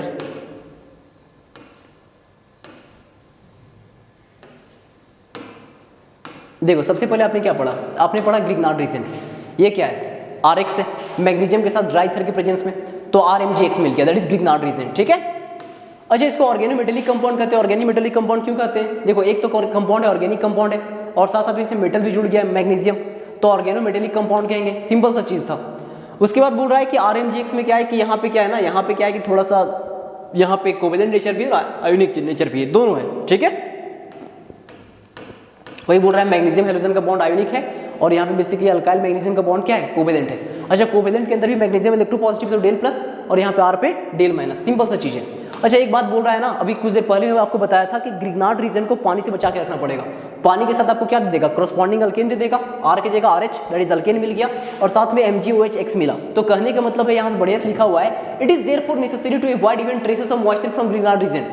ये इसीलिए बहुत आवश्यक है कि थोड़ा सा ट्रेसेस ऑफ मॉइस्चर को भी बचा कर रखे ग्रिग्नार्ड रीजन से, क्योंकि मॉइस्चर के साथ ये क्या दे देगा, अल्केन दे देगा। ओके, और इसीलिए इसको हम लोग ड्राई ईथर में करते हैं, क्योंकि मॉइस्ट रहा तो फिर आप समझ सकते हो सर क्या दे देगा, अल्केन दे देगा। आपको बनाना अल्केन था क्या, बिल्कुल भी नहीं। ठीक है, अब ऊर्ज के बदले हम लोग बात करना चाहेंगे कि कुछ नहीं है यार, RX का रिएक्शन करेंगे सोडियम के साथ वही ड्राई ईथर के प्रेजेंस में, तो आपको क्या मिलने वाला है, RR that is even number of alkane मिलने वाला है, पक्का। तो ये इसी बार नीट बेसिकली 2020 में इससे क्वेश्चन आया है। अब इसके बाद यहाँ तक होने के बाद आपके साथ हम बात करना चाहेंगे ऊर्ज के बाद फिटिक और ऊर्ज फिटिक। प्लीज देखिए एक बार फिटिक देखिए और उसके बाद फिर ऊर्ज फिटिक देखिए प्लीज। हाइपर लुक, ये देखो ये फिटिक हो गया, ये क्या एरोमेटिक हैलाइड है, वही sodium in presence of dry ether. तो क्या है कि ये जो बेसिकली क्या है कि एरोमेटिक स्ट्रक्चर है, दूसरे एरोमेटिक स्ट्रक्चर के साथ बढ़िया से फिट होगा। इसको आप क्या बोले, फटक से बोलिए, इसको आप बोले कि सर ये फिटिक है, बहुत ही बढ़िया। अब आगे देखो ऊर्ज फिटिक क्या है, ऊर्ज फिटिक यार यहाँ पे क्या है, ये इसके कारण आप बोलोगे ऊर्ज, और इसके कारण सॉरी इसके कारण आप बोलोगे RX के कारण बोलोगे, सॉरी इसके कारण आप बोलोगे, मिस्टेक हो गया, एरोमेटिक वाला पोर्शन के कारण आप बोलोगे फिटिक, और यहाँ पे अल्काइल वाला पोर्शन के कारण आप बोलोगे ऊर्ज, तो आप इसको बोलोगे ऊर्ज फिटिक रिएक्शन। तो आप बोलोगे एरोमेटिक अल्काइल मिलेगा, ऊर्ज फिटिक रिएक्शन, सिंपल सा चीज है। ठीक है, तो आपने इतना पढ़ लिया। इतना पढ़ने के बाद क्या है, देखो इतना पढ़ने के बाद आपके साथ कुछ बात, आपने ग्रिग्नार्ड रीजन को बनते देखा रिएक्शन विथ मेटल, आपने ऊर्ज देखा, फिटिक देखा, ऊर्ज फिटिक देखा। अब हमें क्या देखना है, हमें देखना है एलिमिनेशन और न्यूक्लियोफिलिक सब्स्टिट्यूशन। तो जब तक हम लोग न्यूक्लियोफिलिक सब्स्टिट्यूशन ना देखें तब तक एलिमिनेशन देखना एकदम वर्थलेस होगा। आप देखिए न्यूक्लियोफिलिक सब्स्टिट्यूशन क्या होता है। तो आपने बोला सर यहाँ पे हेलो अल्केन जो RX है इसका हम लोग रिएक्शन करेंगे सर किसी न्यूक्लियोफाइल के साथ, तो आपको मिलेगा क्या मिलेगा, फटाक से बोलो, आपको मिलेगा सर RNU, और ये जो X जो है जो कि डेल माइनस और ये डेल प्लस दैट इज ये जो del minus that is nucleophile था, ये न्यूक्लियोफाइल जो है सर इसको ये दूसरा न्यूक्लियोफाइल सब्स्टिट्यूट करेगा। ठीक है, बहुत बढ़िया। तो न्यूक्लियोफिलिक सब्स्टिट्यूशन रिएक्शन शो करेगा। आपका करना है कि hello alkane that is RX का रिएक्शन करेंगे न्यूक्लियोफाइल के साथ, तो आपको क्या मिलेगा, RNU मिलेगा, और साथ में बेसिकली क्या है X minus that is nucleophilic substitution reaction होगा। बहुत अच्छी बात है कि न्यूक्लियोफिलिक सब्स्टिट्यूशन रिएक्शन होगा। अब उसको बढ़िया से समझना हम चाहेंगे कि न्यूक्लियोफिलिक सब्स्टिट्यूशन रिएक्शन होता कैसे, और सबसे इंपॉर्टेंट हम आपको ये समझाना चाहेंगे कि क्या जो न्यूक्लियोफिलिक सब्स्टिट्यूशन रिएक्शन होता है वो हेलो अल्केन में ही होता है या फिर हेलो अरीन में भी होता है। तो सबसे पहले आपके साथ हम बात करना चाहेंगे, देखिए प्लीज बढ़िया से, ये तो समझ में आ गया कि हेलो अल्केन में न्यूक्लियोफिलिक सब्स्टिट्यूशन रिएक्शन होगा। अब हम सबसे इंपॉर्टेंट बात आपके साथ करना चाहेंगे, जो हेलो अरीन्स होते हैं, ये आपका हेलो अरीन हो गया। ठीक है, एरोमेटिक कंपाउंड, और इसके साथ हेलोजन, हेलोजन के ऊपर 3-3 लोन पेयर, ये हो गया हेलो अरीन, और बगल में क्या, ये हेलो अल्केन है। अब देखो हेलो अल्केन में बड़ा आप सिंपली कहते हो कि सर ये डेल माइनस है, ये डेल प्लस है। एक काम करते हैं, रियलिस्टिक वे में एक हेलो अल्केन के एग्जांपल में एक अल्काइल ग्रुप लेते हैं। सपोज दैट मैंने लिया CH3, सिंपली मैं लिया CH3 और इसके साथ एक हेलोजन लिया। तो आपने बोला सर ये जो कार्बन है ना, ये कार्बन 4 सिग्मा बॉन्ड बनाया है, 1 2 3 4 सिग्मा, मतलब ये sp3 हाइब्रिडाइज है, और हमें पता है कि sp3 हाइब्रिडाइज है तो परसेंटेज S कैरेक्टर जो होगा सर वो मात्र 25% होगा। और हम लोग बढ़िया से जानते हैं, क्लास 11 में पढ़े हैं कि percentage S character directly proportional to electronegativity, मतलब इसमें S कैरेक्टर 25% है, तो ये जो कार्बन होगा ये लेस इलेक्ट्रोनेगेटिव होगा, ये लेस इलेक्ट्रोनेगेटिव होगा, तो इसको अपने इलेक्ट्रॉन को होल्ड करने का ज़्यादा टेंडेंसी नहीं है। तो ये हेलोजन क्या डेल माइनस यहाँ था ही, ये हेलोजन इस कार्बन का भी इलेक्ट्रॉन को लेकर के आसानी से निकल जाता है। तो यहाँ पे क्या है कि यहाँ पे इलेक्ट्रॉन आसानी से निकल सकता है, यहाँ पे हेलोजन जो है इसके इलेक्ट्रॉन को लेके जा सकता है। तो यहाँ पे आपने बोला कि सर ये जो कार्बन होता है लेस इलेक्ट्रोनेगेटिव होता है, क्योंकि यहाँ पे हेलो अल्केन के केस में परसेंटेज एस कैरेक्टर मात्र 25% होता है। लेकिन आप हेलो अरीन को देखो, हेलो अरीन में ये जो कार्बन है बॉस, ये कार्बन 1 सिग्मा 2 सिग्मा 3 सिग्मा, ये कार्बन सिर्फ 3 सिग्मा बनाया है, चौथा पाई बॉन्ड है। तो 3 सिग्मा मतलब हाइब्रिडाइजेशन क्या होगा बॉस, हाइब्रिडाइजेशन यहाँ पे होगा सर sp2, और sp2 होगा तो परसेंटेज एस कैरेक्टर कितना होगा, परसेंटेज एस कैरेक्टर होगा बॉस 33%, और परसेंटेज एस कैरेक्टर 33% होगा। तो आप बोले कि सर एस कैरेक्टर बढ़ा, वहाँ 25% था, यहाँ 33% है, तो एस कैरेक्टर अगर इंक्रीज हो रहा है तो आप बोलिएगा कि ये कार्बन मोर इलेक्ट्रोनेगेटिव होगा, इलेक्ट्रोनेगेटिविटी भी इंक्रीज होगा, और इलेक्ट्रोनेगेटिविटी इंक्रीज होगा तो ये जो कार्बन है अपना इलेक्ट्रॉन को बहुत ही टाइटली होल्ड करके रखेगा, मतलब इसके इलेक्ट्रॉन को हेलोजन आसानी से लेके नहीं जा पाएगा। तो सबसे पहला सवाल हम पूछे कि क्या इस कार्बन के इलेक्ट्रॉन को हेलोजन आसानी से लेके जा सकता है हेलोरिन में, जैसे हेलो अल्केन में लेके जा सकता था? आप बोले बिल्कुल भी नहीं सर, क्योंकि ये कार्बन जो है सो sp2 हाइब्रिडाइज है, और sp2 हाइब्रिडाइज होने के कारण s कैरेक्टर बढ़ा तो इलेक्ट्रोनेगेटिविटी बढ़ा, और इलेक्ट्रोनेगेटिविटी बढ़ने के कारण ये कार्बन अपने इलेक्ट्रॉन को टाइटली होल्ड करके रखेगा। पहला पॉइंट, हाइब्रिडाइजेशन के कारण इलेक्ट्रोनेगेटिविटी का डिफरेंस, फर्स्ट पॉइंट, एकदम ये पहला फंडा था। अब दूसरा पॉइंट बोलोगे कि सर यहाँ पे कार्बन में, कार्बन हेलोजन के बीच में सर प्योर सिंगल बॉन्ड है। कैसा बॉन्ड है? आप बोलोगे सर ये कार्बन हेलोजन के बीच में प्योर सिंगल बॉन्ड है, pure single bond, carbon halogen के बीच में प्योर सिंगल बॉन्ड है। और हम लोग भली भांति जानते हैं कि जो सिंगल बॉन्ड होता है वो लंबा बॉन्ड होता है, और लंबा होगा तो बेसिकली आसानी से टूटेगा, वीक बॉन्ड होगा। लेकिन यहाँ पे क्या है ना, हेलोअरीन के केस में क्या है कि आपको यहाँ पे दिख रहा है प्योर सिंगल बॉन्ड, लेकिन बढ़िया से देखो तो आपको दिखेगा पाई बॉन्ड, सॉरी यहाँ पे दिखेगा लोन पेयर सिग्मा और पाई बॉन्ड। तो आपको क्या दिखा? आपको दिखा बॉस लोन पेयर सिग्मा और पाई। मतलब यहाँ पे आपको प्रत्यक्ष रूप पे आपको रेजोनेंस देखने को मिलेगा। ये लोन पेयर यहाँ पे क्या है कि बॉन्डिंग में पार्टिसिपेट करेंगे, और ये कहीं ना कहीं आगे जाएगा तो यहाँ नेगेटिव चार्ज आ जाएगा। तो आपको पता है कि डबल बॉन्ड कैरेक्टर यहाँ पे आ जाएगा, जैसे यहाँ पे जैसे लोन पेयर यहाँ पे नीचे बॉन्डिंग में पार्टिसिपेट करेगा। तो आपका कहना है कि सर यहाँ पे प्रत्यक्ष तौर पे आपको सिंगल दिख रहा है, लेकिन अप्रत्यक्ष तौर पे यहाँ पे क्या है, पार्शियल डबल बॉन्ड कैरेक्टर है। ठीक है, सिंगल तो नहीं ना, पार्शियल डबल बॉन्ड कैरेक्टर है। तो पहला पॉइंट आपने बोला था इलेक्ट्रोनेगेटिविटी वाला बात, कि कार्बन जो sp2 हाइब्रिडाइज है तो इलेक्ट्रोनेगेटिव ज्यादा है। दूसरा पॉइंट आप बोलोगे कि हेलो अल्केन के केस में, क्या बोलोगे? हेलो अल्केन के केस में सिंगल बॉन्ड है, प्योर सिंगल बॉन्ड है, लेकिन यहाँ पार्शियल डबल बॉन्ड है। कैसा बॉन्ड है? पार्शियल डबल बॉन्ड है। दो बात। अब तीसरा बात आपके साथ मैं करना चाहूंगा, जो थर्ड इंपॉर्टेंट बात है, उस थर्ड इंपॉर्टेंट बात को आप देखो। तीसरा बात आप बोलोगे कि सर यहाँ पे क्या है ना, ये जो हेलोअरीन है, ये जो हेलोअरीन है सर, हेलोअरीन, ये जो हेलोअरीन है ना, ये क्या लोन पेयर इसका यहाँ पे उतरेगा, ये जो पाई इलेक्ट्रॉन यहाँ जाएगा तो यहाँ पे नेगेटिव, ये उतरेगा तो यहाँ पॉजिटिव। अब क्या है कि यहाँ डबल बॉन्ड आ गया सर, ठीक है, ये लोन पेयर यहाँ पे बॉन्डिंग में पार्टिसिपेट किया तो डबल बॉन्ड आ गया। अब देखो यहाँ पे नेगेटिव है, ये नेगेटिव सिग्मा पाई बॉन्ड, तो फिर ये नेगेटिव यहाँ उतरेगा, ये बेसिकली पाई के दोनों इलेक्ट्रॉन इस कार्बन पे जाएंगे, यहाँ नेगेटिव अगला, फिर ये उतरेगा सर, ये यहाँ आगे जाएगा तो यहाँ नेगेटिव, फिर यहाँ नीचे उतरेगा। ओवरऑल इसके पास टोटल 5 रेजोनेटिंग स्ट्रक्चर है, 5 रेजोनेटिंग स्ट्रक्चर है, टोटल 5 रेजोनेटिंग स्ट्रक्चर है। अभी देखो सर, अभी इसके पास क्या है, हेलोअरीन के पास 5 रेजोनेटिंग स्ट्रक्चर है। अगर जैसे क्या है कि इस हेलोअरीन से ये जो हेलोजन अगर यदि निकलता है तो ये फिनाइल कटायन बनेगा, इसको अपन बोलेंगे सर फिनाइल कटायन। देखो मैं बहुत धीरे से समझा रहा हूँ, फिनाइल कटायन। और ये जो फिनाइल कटायन है सर, इसके पास मात्र 2 रेजोनेटिंग स्ट्रक्चर है, इसके पास मात्र 2 रेजोनेटिंग स्ट्रक्चर है। तो आप ही बताओ सर, कोई अपना बेसिकली क्या है ना, अपना स्टेबिलिटी को कोई क्यों भंग करेगा? अगर हेलोजन को डोनेट करने के कारण इसका 5 रेजोनेटिंग स्ट्रक्चर से 2 रेजोनेटिंग स्ट्रक्चर पे पहुंचना पड़े इसे, तो भाई क्यों बेसिकली क्या है कि न्यूक्लियोफिलिक सब्स्टिट्यूशन रिएक्शन शो करे? तो पॉइंट मत भूलो, पहला पॉइंट बोलो कि सर पहला पॉइंट क्या था। पहला पॉइंट जो हमारे लिए था वो था कि हमने देखा कि यहाँ पे क्या है ना, hybridisation, that is S character क्या था कि ज़्यादा था, यहाँ पे sp2 हाइब्रिडाइज था हेलोअरीन में। दूसरा पॉइंट देखा sir partial double bond character, और तीसरा पॉइंट देखा सर रेजोनेंस के कारण। मतलब क्या है कि अभी हेलोअरीन में 5 रेजोनेटिंग स्ट्रक्चर है, और यहाँ पे क्या है, फिनाइल कटायन जो बनेगा हेलोजन को लॉस करके, वहाँ बेसिकली मात्र 2 रेजोनेटिंग स्ट्रक्चर है। तो कोई भी नहीं चाहेगा कि मोर स्टेबिलिटी से लेस स्टेबिलिटी की तरफ जाए। तो तीसरा रीजन। अब चौथा रीजन देखो, आप तो ये तो समझ में आ गया सर कि यहाँ पे क्या है ना भैया, भारी दंगल चलेगा, आसानी से यहाँ पे क्या है कि हेलोजन निकलेगा नहीं, मतलब आसानी से न्यूक्लियोफिलिक सब्स्टिट्यूशन रिएक्शन होगा नहीं। अब क्या है कि ये टूट के आसानी से जा नहीं रहा है, अब क्या है कि यहाँ पे न्यूक्लियोफाइल आ रहा है, तो तुम सोचो ये आसानी से टूटा नहीं, क्योंकि यहाँ पे पार्शियल डबल बॉन्ड कैरेक्टर है और ये कार्बन अपना इलेक्ट्रॉन देने के लिए तैयार है नहीं। फिर बाद बाकी क्या है कि रेजोनेंस का भी लफड़ा है, 5 से 2 रेजोनेटिंग स्ट्रक्चर में आना नहीं चाहेगा।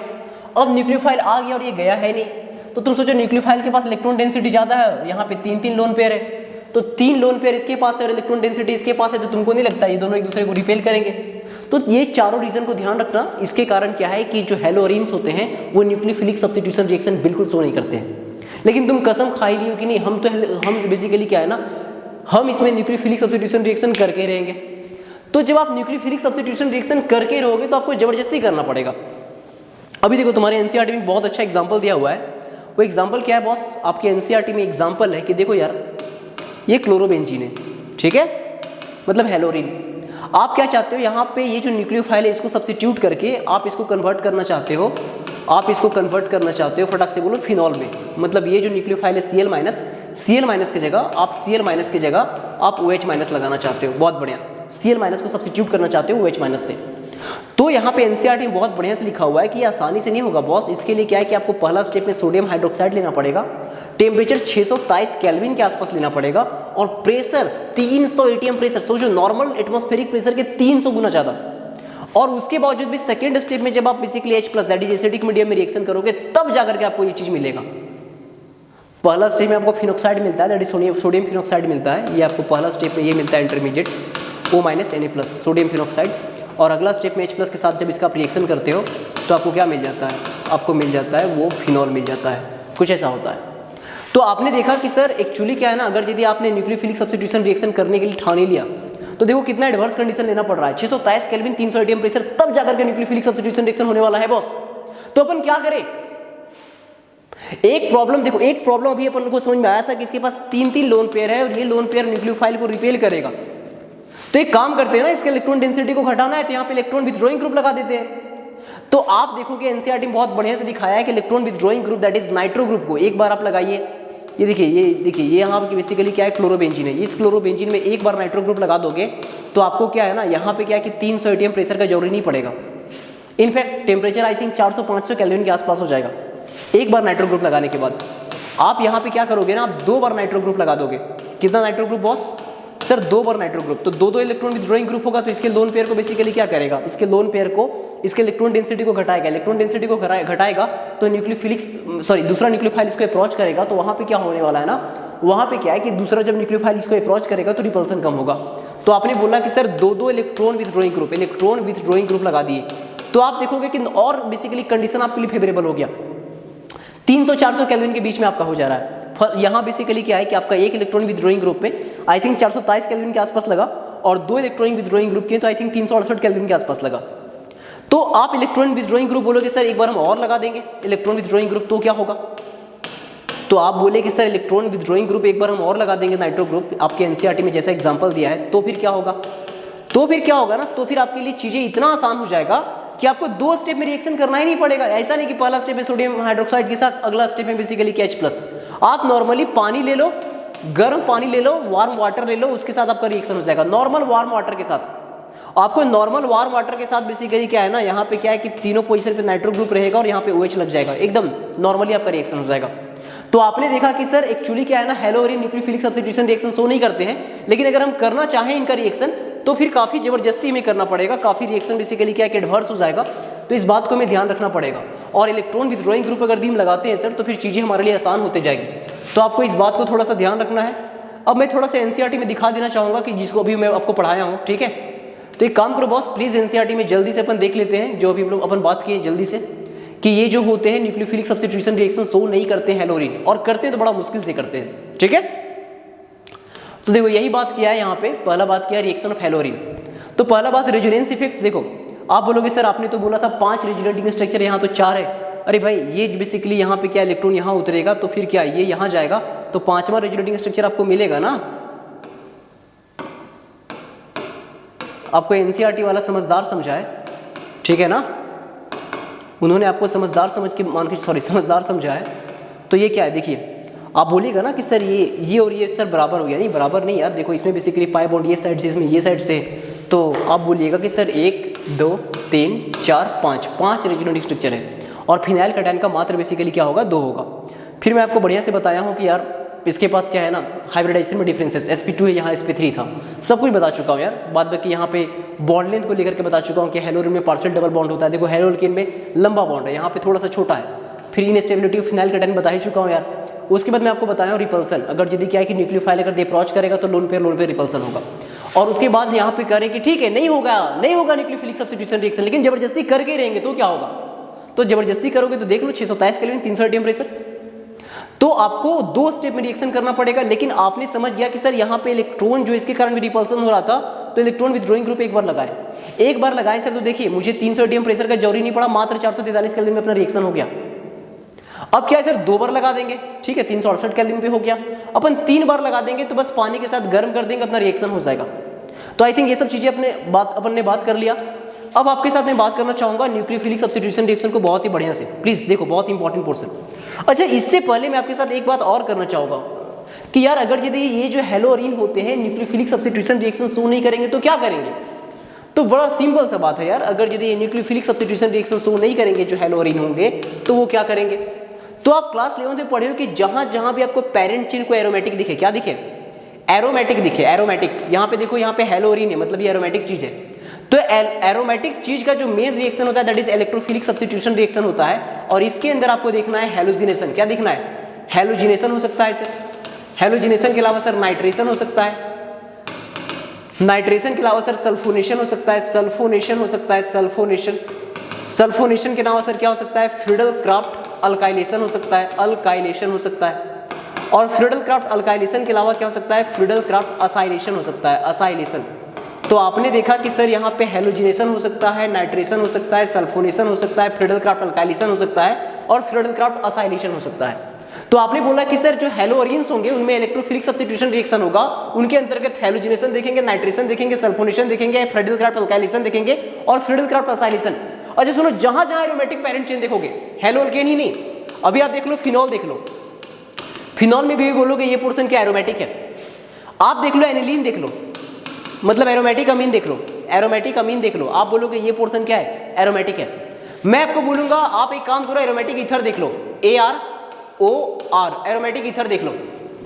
यार आप बेसिकली जहां जहां बोलोगे ना कि सर जहां जहां एरोमेटिक पार्ट आपको दिखा, जहां जहां आपको एरोमेटिक पार्ट दिखा पेरेंट चेन, आप बोलोगे सर इलेक्ट्रोफिलिक सब्स्टिट्यूशन रिएक्शन होगा। हाँ, उसके अंदर कुछ कुछ चीजों को देखेंगे कि कहां बेसिकली ऑर्थो पैरा वाला प्रोडक्ट मेजर मिलेगा, कहां मेटा मिलेगा, उन चीजों के बारे में डिस्कस अपन करेंगे, ठीक है। तो आपने बोला कि ठीक है यार, ये न्यूक्लियोफिलिक सब्स्टिट्यूशन रिएक्शन आसानी से नहीं देंगे हेलोरीन, लेकिन क्या देंगे, इलेक्ट्रोफिलिक सब्स्टिट्यूशन रिएक्शन बड़े आसानी से देंगे। अब एक काम करते हैं, बढ़िया से आपके साथ में बात करना चाहूंगा। अब देखो ये क्या आपको दिख रहा है, फटाक से बोलो सर, एक हेलोरीन दिख रहा है। ये लोन पेयर यहाँ पे उतरेगा, बॉन्ड बनाएगा डबल बॉन्ड, तो इस कार्बन के पास 5 बॉन्ड हो जाएगा, तो ये दोनों इलेक्ट्रॉन को बेसिकली क्या है इस कार्बन के पास भेज देगा, तो यहाँ नेगेटिव। अब क्या है कि यहाँ पे क्या है कि ये नेगेटिव सिग्मा और फिर लोन ये पाई बॉन्ड, तो ये यहाँ उतरेगा और यहाँ उतरेगा, तो फिर ये पाई बॉन्ड के दोनों इलेक्ट्रॉन इस कार्बन पे जाएंगे, मतलब नेगेटिव इस बार यहाँ पे आया। अब फिर क्या है कि ये यहाँ उतरेगा, तो फिर ये दोनों इलेक्ट्रॉन यहाँ जाएंगे, फिर नेगेटिव यहाँ पे आएगा। तो आपने देखा कि सर ये जो नेगेटिव मतलब क्या, नेगेटिव मतलब sir excess of electron, that is electron density यहाँ पे ज्यादा है। अच्छा, इलेक्ट्रोफाइल को क्या पसंद है, अरे सर नाम में ही इलेक्ट्रोफाइल मतलब इलेक्ट्रॉन पसंद है। तो इलेक्ट्रॉन कहां पे अटैक करेगा, इलेक्ट्रॉन अटैक करेगा ऑर्थो पोजीशन पे और साथ में पैरा पोजीशन पे। ये पोजीशन जो है ये ऑर्थो पोजीशन हो गया, ऑर्थो पोजीशन, और ये पोजीशन पैरा पोजीशन हो गया, क्योंकि ऑर्थो पोजीशन और पैरा पोजीशन पे इलेक्ट्रॉन का डेंसिटी आपको ज्यादा दिख रहा है। अच्छा, इसका मतलब हमेशा मत समझ लेना कि हमेशा इलेक्ट्रोफिलिक सब्स्टिट्यूशन रिएक्शन में ऑर्थो पोजीशन और पैरा पोजीशन वाला आपको प्रोडक्ट मिलेगा मेजर। कभी कभी मेटा डायरेक्टिंग प्रोडक्ट भी आप देखोगे। अभी ये क्या है कि रिंग में इलेक्ट्रॉन डेंसिटी बढ़ा रहा था, मैं आपको बाद में ऐसा कंडीशन दिखाऊंगा जब वो रिंग से इलेक्ट्रॉन डेंसिटी खींचेगा, कार्बोक्सिलिक एसिड वगैरह में दिखाऊंगा, रिंग से इलेक्ट्रॉन डेंसिटी खींचेगा, और जब रिंग से इलेक्ट्रॉन डेंसिटी खींचेगा तो ऑर्थो पैरा से खींचेगा, तो कम से कम मेटा पे थोड़ा बहुत इलेक्ट्रॉन तो बचेगा। तो इलेक्ट्रोफाइल कहां पे अटैक करेगा, इलेक्ट्रोफाइल अटैक करेगा जहां पे इलेक्ट्रॉन है, दैट इज मेटा पोजीशन पे अटैक करेगा। तो आपने बोला कि सर हमें सिंपली एक चीज तो समझ में आ गया, जब वो आप कार्बोक्सिलिक पढ़ाओगे तो देखा जाएगा। अभी आप क्या पढ़ा रहे हो, अभी पढ़ा रहे हो हेलोरीन, तो हेलोरीन में आप बोलो कि इलेक्ट्रॉन डेंसिटी ऑर्थो पोजीशन और पैरा पोजीशन पे ज्यादा है, तो इलेक्ट्रोफाइल अटैक करना चाहेगा ऑर्थो पोजीशन पे और पैरा पोजीशन पे, इलेक्ट्रोफाइल यहीं पे अटैक करना चाहेगा। और इलेक्ट्रोफिलिक सब्स्टिट्यूशन रिएक्शन में अपन बात किए, हेलोजिनेशन बात किए, आगे नाइट्रेशन बात किए, नाइट्रेशन के साथ साथ अपन सल्फोनेशन बात किए, सल्फोनेशन के साथ साथ अपन फ्रीडल क्राफ्ट अल्काइलेशन बात किए, और उसके बाद अपन बात किए फ्रीडल क्राफ्ट असाइलेशन। एक काम करो, एनसीईआरटी जल्दी से दिखाओ और हमें बेसिकली क्या छुटकारा दो, ठीक है। देखो यार,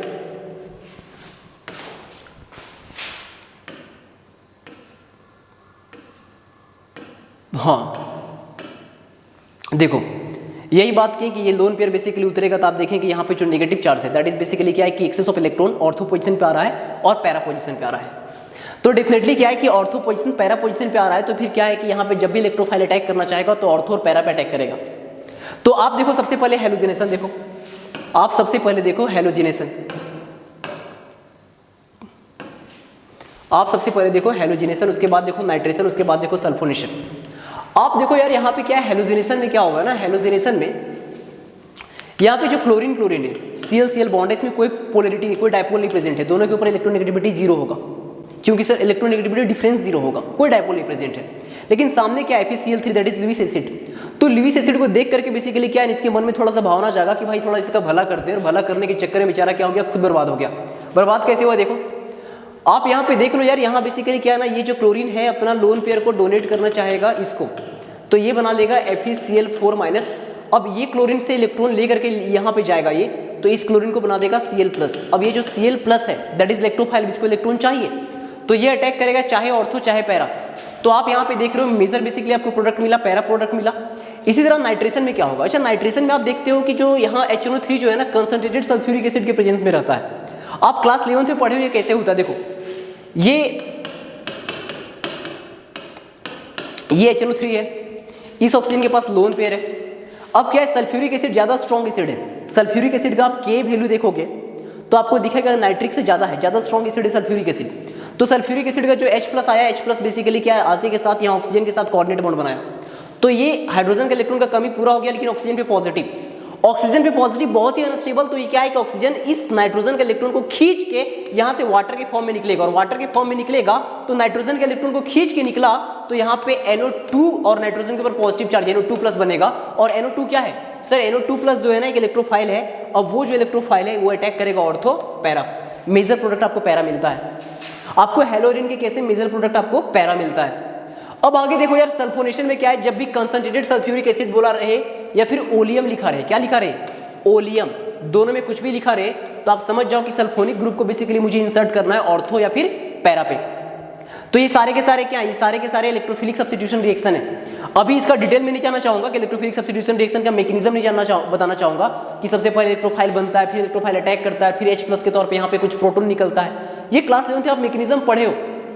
आप सिंपली ध्यान रखो हेलोजिनेशन, नाइट्रेशन, सल्फोनेशन, उसके बाद आप देखो यहाँ पे Friedel craft reaction. Friedel craft reaction के अंतर्गत दो आता है बॉस, एक आपके पास आता है फटक, सॉरी 1 मिनट, एक आपके पास आता है, फटक से बोलो सर। एक तो फ्रीडल क्राफ्ट रिएक्शन के अंदर एक आता है सर अल्काइलेशन, अल्काइलेशन, यहाँ पे alkyl group that is CH3Cl है ना, ये Cl जो है उसी तरह क्या होगा, ये इस कार्बन का इलेक्ट्रॉन को खींच करके Cl- की फॉर्म में निकलेगा और वही AlCl4- करेगा, ठीक है, क्योंकि ये लुईस एसिड था, ये लुईस एसिड था, तो इसको बेसिकली क्या है कि क्लोरीन अपना इलेक्ट्रॉन डोनेट किया, लुईस बेस के तौर पे काम किया। लेकिन क्या है ना, यहाँ पे CH3 का दुनिया उजाड़ दिया, इसको CH3+ बना दिया, दैट इज मिथाइल कटायन। अब ये जो बेचारा है ना, अब ये क्या करेगा, इसको इलेक्ट्रॉन चाहिए और इसको रिंग के अंदर यहाँ पे इलेक्ट्रॉन डेंसिटी दिखा ऑर्थो पोजीशन पे और पैरा पोजीशन पे, तो जा करके ऑर्थो या पैरा पे जाकर के अटैक करेगा CH3। आप देख रहे हैं कि सर यहाँ पे बेसिकली अल्काइल ग्रुप का जुड़ने के कारण इसको बोलते हैं फ्रीडल क्राफ्ट अल्काइलेशन। इसी तरह सर यहाँ पे असाइल ग्रुप होगा, समझ गए कि सर Cl- यहाँ से निकलेगा तो सर ये C पे पॉजिटिव चार्ज, और C पे पॉजिटिव चार्ज मतलब ये इलेक्ट्रोफाइल हो गया, तो ये अटैक करेगा ऑर्थो पोजीशन पे या पैरा पोजीशन पे। तो आप समझ गए कि COCH3, यहाँ भी COCH3 सिंपल सा चीज था, आपने क्या क्या देखा, ये अल्काइलेशन था और ये सर असाइलेशन है, असाइलेशन, ये असाइलेशन था, असाइलेशन। तो आपने फ्रीडल क्राफ्ट अल्काइलेशन देखा, असाइलेशन देखा, आपने क्या है, आपने यहाँ पे सल्फोनेशन देखा, और यहाँ पे क्या है नाइट्रेशन। नाइट्रेशन में देखिएगा नाइट्रिक एसिड सल्फ्यूरिक एसिड के प्रेजेंस में रहता है, इसका मैकेनिज्म भी बता दिए, वो 11th में पढ़ना था, लेकिन फिर भी मैं आपको बता दिए कि कैसे H+ जाता है, कैसे बेसिकली क्या वाटर निकलता है और कैसे NO2+ बनता है। अब आगे देखो ये सभी बता दिए हेलोजिनेशन वगैरह। तो आप बोले कि सर सब में बेसिकली क्या है कि जब बेसिकली आपको क्या मिलेगा, जब आपको मिलेगा हेलोरिन तो मेजर प्रोडक्ट आपको पैरा मिलेगा। देखो पैरा क्लोरोबिन, पैरा बेसिकली क्या है, ये पैरा वाला बेसिकली प्रोडक्ट मिला, यहाँ भी देखो मेजर पैरा वाला मिला, यहाँ भी सल्फोनिक मेजर पैरा वाला मिला, यहाँ भी फ्रीडल क्राफ्ट अल्काइलेशन और असाइलेशन और सब में पैरा वाला मिला, ठीक है। अब इतना होने के बाद आपके साथ मैं बात करना चाहूंगा बढ़िया से न्यूक्लियोफिलिक सब्स्टिट्यूशन रिएक्शन को, ये सब चीजें हो गया। फाइनली अपन चैप्टर के सबसे अंतिम portion that is nucleophilic substitution reaction, जिसको बढ़िया से पढ़ना था, उस पे आ चुके हैं, ठीक है। तो देखो यार, ये तो जान चुके हैं कि न्यूक्लियोफिलिक सब्स्टिट्यूशन रिएक्शन अगर यदि होगा तो हेलोअल्केन में होगा, हेलोरिन में आसानी से नहीं होगा, अगर यदि कराओगे तो बड़ा मुश्किल होगा। अब थोड़ा बढ़िया से समझते हैं कि ये जो न्यूक्लियोफिलिक सब्स्टिट्यूशन रिएक्शन ये है क्या।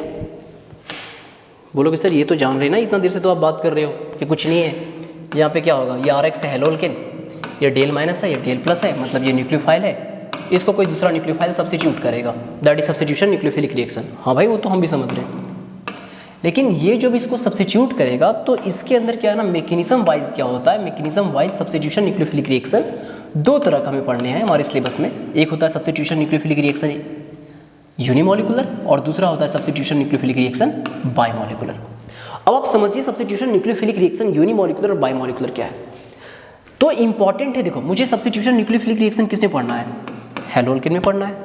ये एक न्यूक्लियोफाइल के तौर पे काम करेगा, डेल माइनस ये डेल प्लस है, बहुत अच्छी बात है।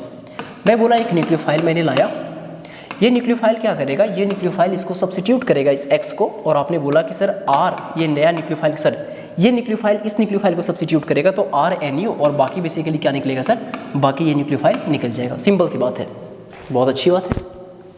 तो हम बोलेंगे यहाँ पे क्या होगा यार, आपने बोला कि सर आपने चूंकि यहाँ पे क्या है कि आर एक्स लिया, इस बार आप क्या करो आर डैश एक्स ले लो, क्योंकि हेलो अल्केन ही है। लेकिन यहाँ पे क्या अल्काइल ग्रुप बस चेंज हो सकता है, देखते हैं क्या क्या पॉसिबिलिटी है।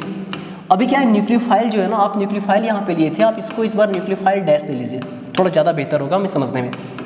अब क्या है कि यहाँ पे क्या है कि यहाँ भी सब्स्टिट्यूट करेगा ये न्यूक्लियोफाइल इस एक्स को, दैट इज इस डेल माइनस को, ठीक है, इस आर पे डेल प्लस ही रहेगा। तो आपका कहना है कि सर ये आर डैश इसके साथ nucleophile N U dash basically क्या है, और बाकी जो है सो एक्स माइनस निकलेगा ही निकलेगा, सिंपल सा चीज है, बहुत अच्छी बात है।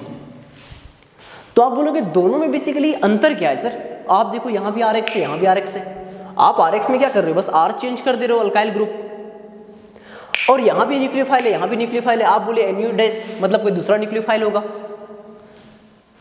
तो यार हेलो अल्केन ही दोनों है ना, और है तो क्या, दोनों बेसिकली क्या है, दोनों का दोनों क्या है, सब्स्टिट्यूशन न्यूक्लियोफिलिक रिएक्शन ही है। अब आप क्या कर रहे हो, आप थोड़ा सा इसमें न्यूक्लियोफाइल चेंज करने का कोशिश कर रहे हो, एन यू डैश बोले, और थोड़ा सा आप अल्काइल ग्रुप को चेंज करने का थोड़ा सा कोशिश कर रहे हो। अब हमें समझाओ यार इसका नाम क्यों पड़ा यूनिमॉलिक्यूलर और बायमॉलिक्यूलर। तो मैं आपको बोलूंगा बॉस, आप केमिकल काइनेटिक्स पढ़ के आए हो, आप बेसिकली केमिकल काइनेटिक्स के बारे में थोड़ा बहुत आप जानकारी रखते हैं, तो आप बोलिएगा सर इसके लिए क्या है ना, इसको यूनिमॉलिक्यूलर इसीलिए कहते हैं क्योंकि इसका जो रेट ऑफ रिएक्शन देखा गया एक्सपेरिमेंटली, देखा गया कि रेट ऑफ रिएक्शन जो होता है ना, वो क्या था कि Rx का पावर 1, मतलब Rx का पावर 1 और न्यूक्लियोफाइल का पावर 0, मतलब क्या है कि रेट ऑफ रिएक्शन जो था ना वो डायरेक्टली प्रोपोर्शनल था Rx का पावर 1 और न्यूक्लियोफाइल का पावर 0। मतलब ओवरऑल अगर इस रिएक्शन का हम ऑर्डर बोलेंगे ना, तो तुम बोलोगे order with respect to Rx तो 1 है और न्यूक्लियोफाइल के रिस्पेक्ट में 0 है। न्यूक्लियोफाइल के रिस्पेक्ट में 0 मतलब न्यूक्लियोफाइल का कंसंट्रेशन 2 गुना करो, 4 गुना करो, 8 गुना करो, 16 गुना करो, 32 गुना करो, कोई फर्क नहीं पड़ेगा। मतलब न्यूक्लियोफाइल यहाँ पे कोई बेसिकली मेरे रेट ऑफ रिएक्शन को यहाँ पे डिटरमाइन नहीं कर पाता है। तो आप बोले सर इसके लिए क्या ना, रेट ऑफ रिएक्शन जो देखा गया सर, उसके जो रेट ऑफ रिएक्शन का जो ऑर्डर था, ऑर्डर ऑफ रिएक्शन जब देखा गया सर, तो देखा गया ऑर्डर ऑफ रिएक्शन क्या था, 1 + 0 = 1, दैट इज यूनिमॉलिक्यूलर। क्योंकि इसका ऑर्डर ऑफ रिएक्शन क्या था सर, यूनिमॉलिक्यूलर था, इसीलिए इसको हम लोग बोलते हैं SN1। सब्स्टिट्यूशन न्यूक्लियोफिलिक रिएक्शन ही है, लेकिन यहाँ पे बोलेंगे कि net order of reaction is unimolecular, ठीक है, फर्स्ट ऑर्डर रिएक्शन है। आपने कहा कि सर केमिकल काइनेटिक्स में हम लोग पढ़े ना फर्स्ट ऑर्डर रिएक्शन, ये फर्स्ट ऑर्डर रिएक्शन है। तो इसके बारे में आप समझ गए होंगे कि सर इसका जो रेट ऑफ रिएक्शन के बारे में अगर हम लिखेंगे ना सर, तो इसमें हम लिखेंगे R' का पावर 1 और NU डैश, ठीक है ना, इसके पावर NU डैश जो है इसके पावर भी क्या हो जाएगा 1। तो ओवरऑल हम बोलेंगे कि सर यहाँ पे जो नेट ऑर्डर ऑफ रिएक्शन है, इसके केस में जो नेट ऑर्डर ऑफ रिएक्शन होता है ना, वो क्या होता है, ये रिएक्शन सेकेंड ऑर्डर रिएक्शन होता है सर। आप बोलोगे sir 1 + 1 = 2, that is second order reaction. मतलब यहाँ पे न्यूक्लियोफाइल का भागीदारी है। न्यूक्लियोफाइल रेट ऑफ रिएक्शन को बेसिकली क्या इफेक्ट कर सकता है, सपोज दैट इसका कंसंट्रेशन कांस्टेंट रहा, आप न्यूक्लियोफाइल के कंसंट्रेशन को 2 गुना कर दिए तो 2 का power 1 that is rate of reaction 2 times increase हो जाएगा।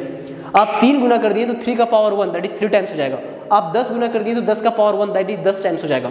तो आपने बोला कि जो नेट ऑर्डर ऑफ रिएक्शन है ना, नेट ऑर्डर ऑफ रिएक्शन जो है, आपने बोला बॉस जो नेट ऑर्डर ऑफ रिएक्शन है, रिएक्शन का जो नेट ऑर्डर है वो क्या है कि दोनों पे डिपेंड कर रहा है यहाँ पे। मतलब ये क्या है कि सेकंड ऑर्डर रिएक्शन है। कैसा रिएक्शन है, सेकंड ऑर्डर रिएक्शन। आपका कहना है सर ये जो है ना सेकंड ऑर्डर रिएक्शन है। अच्छा एक बात बताओ, फर्स्ट ऑर्डर में न्यूक्लियोफाइल से कोई फर्क नहीं पड़ रहा है, मतलब बेचारा कमजोर सा होगा जिसका कोई वजूद नहीं होगा, तभी तो इसके कारण रिएक्शन के रेट पे कोई फर्क नहीं पड़ रहा है। तो आपका कहना है ना कि सर इसके कारण ये जो न्यूक्लियोफाइल होता है फर्स्ट ऑर्डर रिएक्शन में, इससे रेट ऑफ रिएक्शन पे कोई फर्क नहीं पड़ेगा। तो आप सीधा बोल दो कि सर यहाँ पे न्यूक्लियोफाइल कहीं ना कहीं वीक रहा होगा, यहाँ वीक न्यूक्लियोफाइल होता है, यहाँ न्यूक्लियोफाइल वीक होता है। अब देखो यहाँ पे सर सेकेंड ऑर्डर रिएक्शन जो है यहाँ पे दैट इज SN2 जो है substitution nucleophilic reaction by molecular. यहाँ पे क्या होता है सर, दोनों मॉलिक्यूल का इन्वॉल्वमेंट है, बाई मॉलिक्यूलर मतलब RX का भी और न्यूक्लियोफाइल का भी। मतलब इसका अपना कोई वजूद है सर। तो ये जो न्यूक्लियोफाइल है ये वीक नहीं बल्कि ये स्ट्रॉन्ग होगा। कैसा होगा, आपका कहना है सर ये स्ट्रॉन्ग न्यूक्लियोफाइल होगा, स्ट्रॉन्ग न्यूक्लियोफाइल, ये न्यूक्लियोफाइल स्ट्रॉन्ग होगा, स्ट्रॉन्ग न्यूक्लियोफाइल, पक्का। अब उसके बाद देखो यार,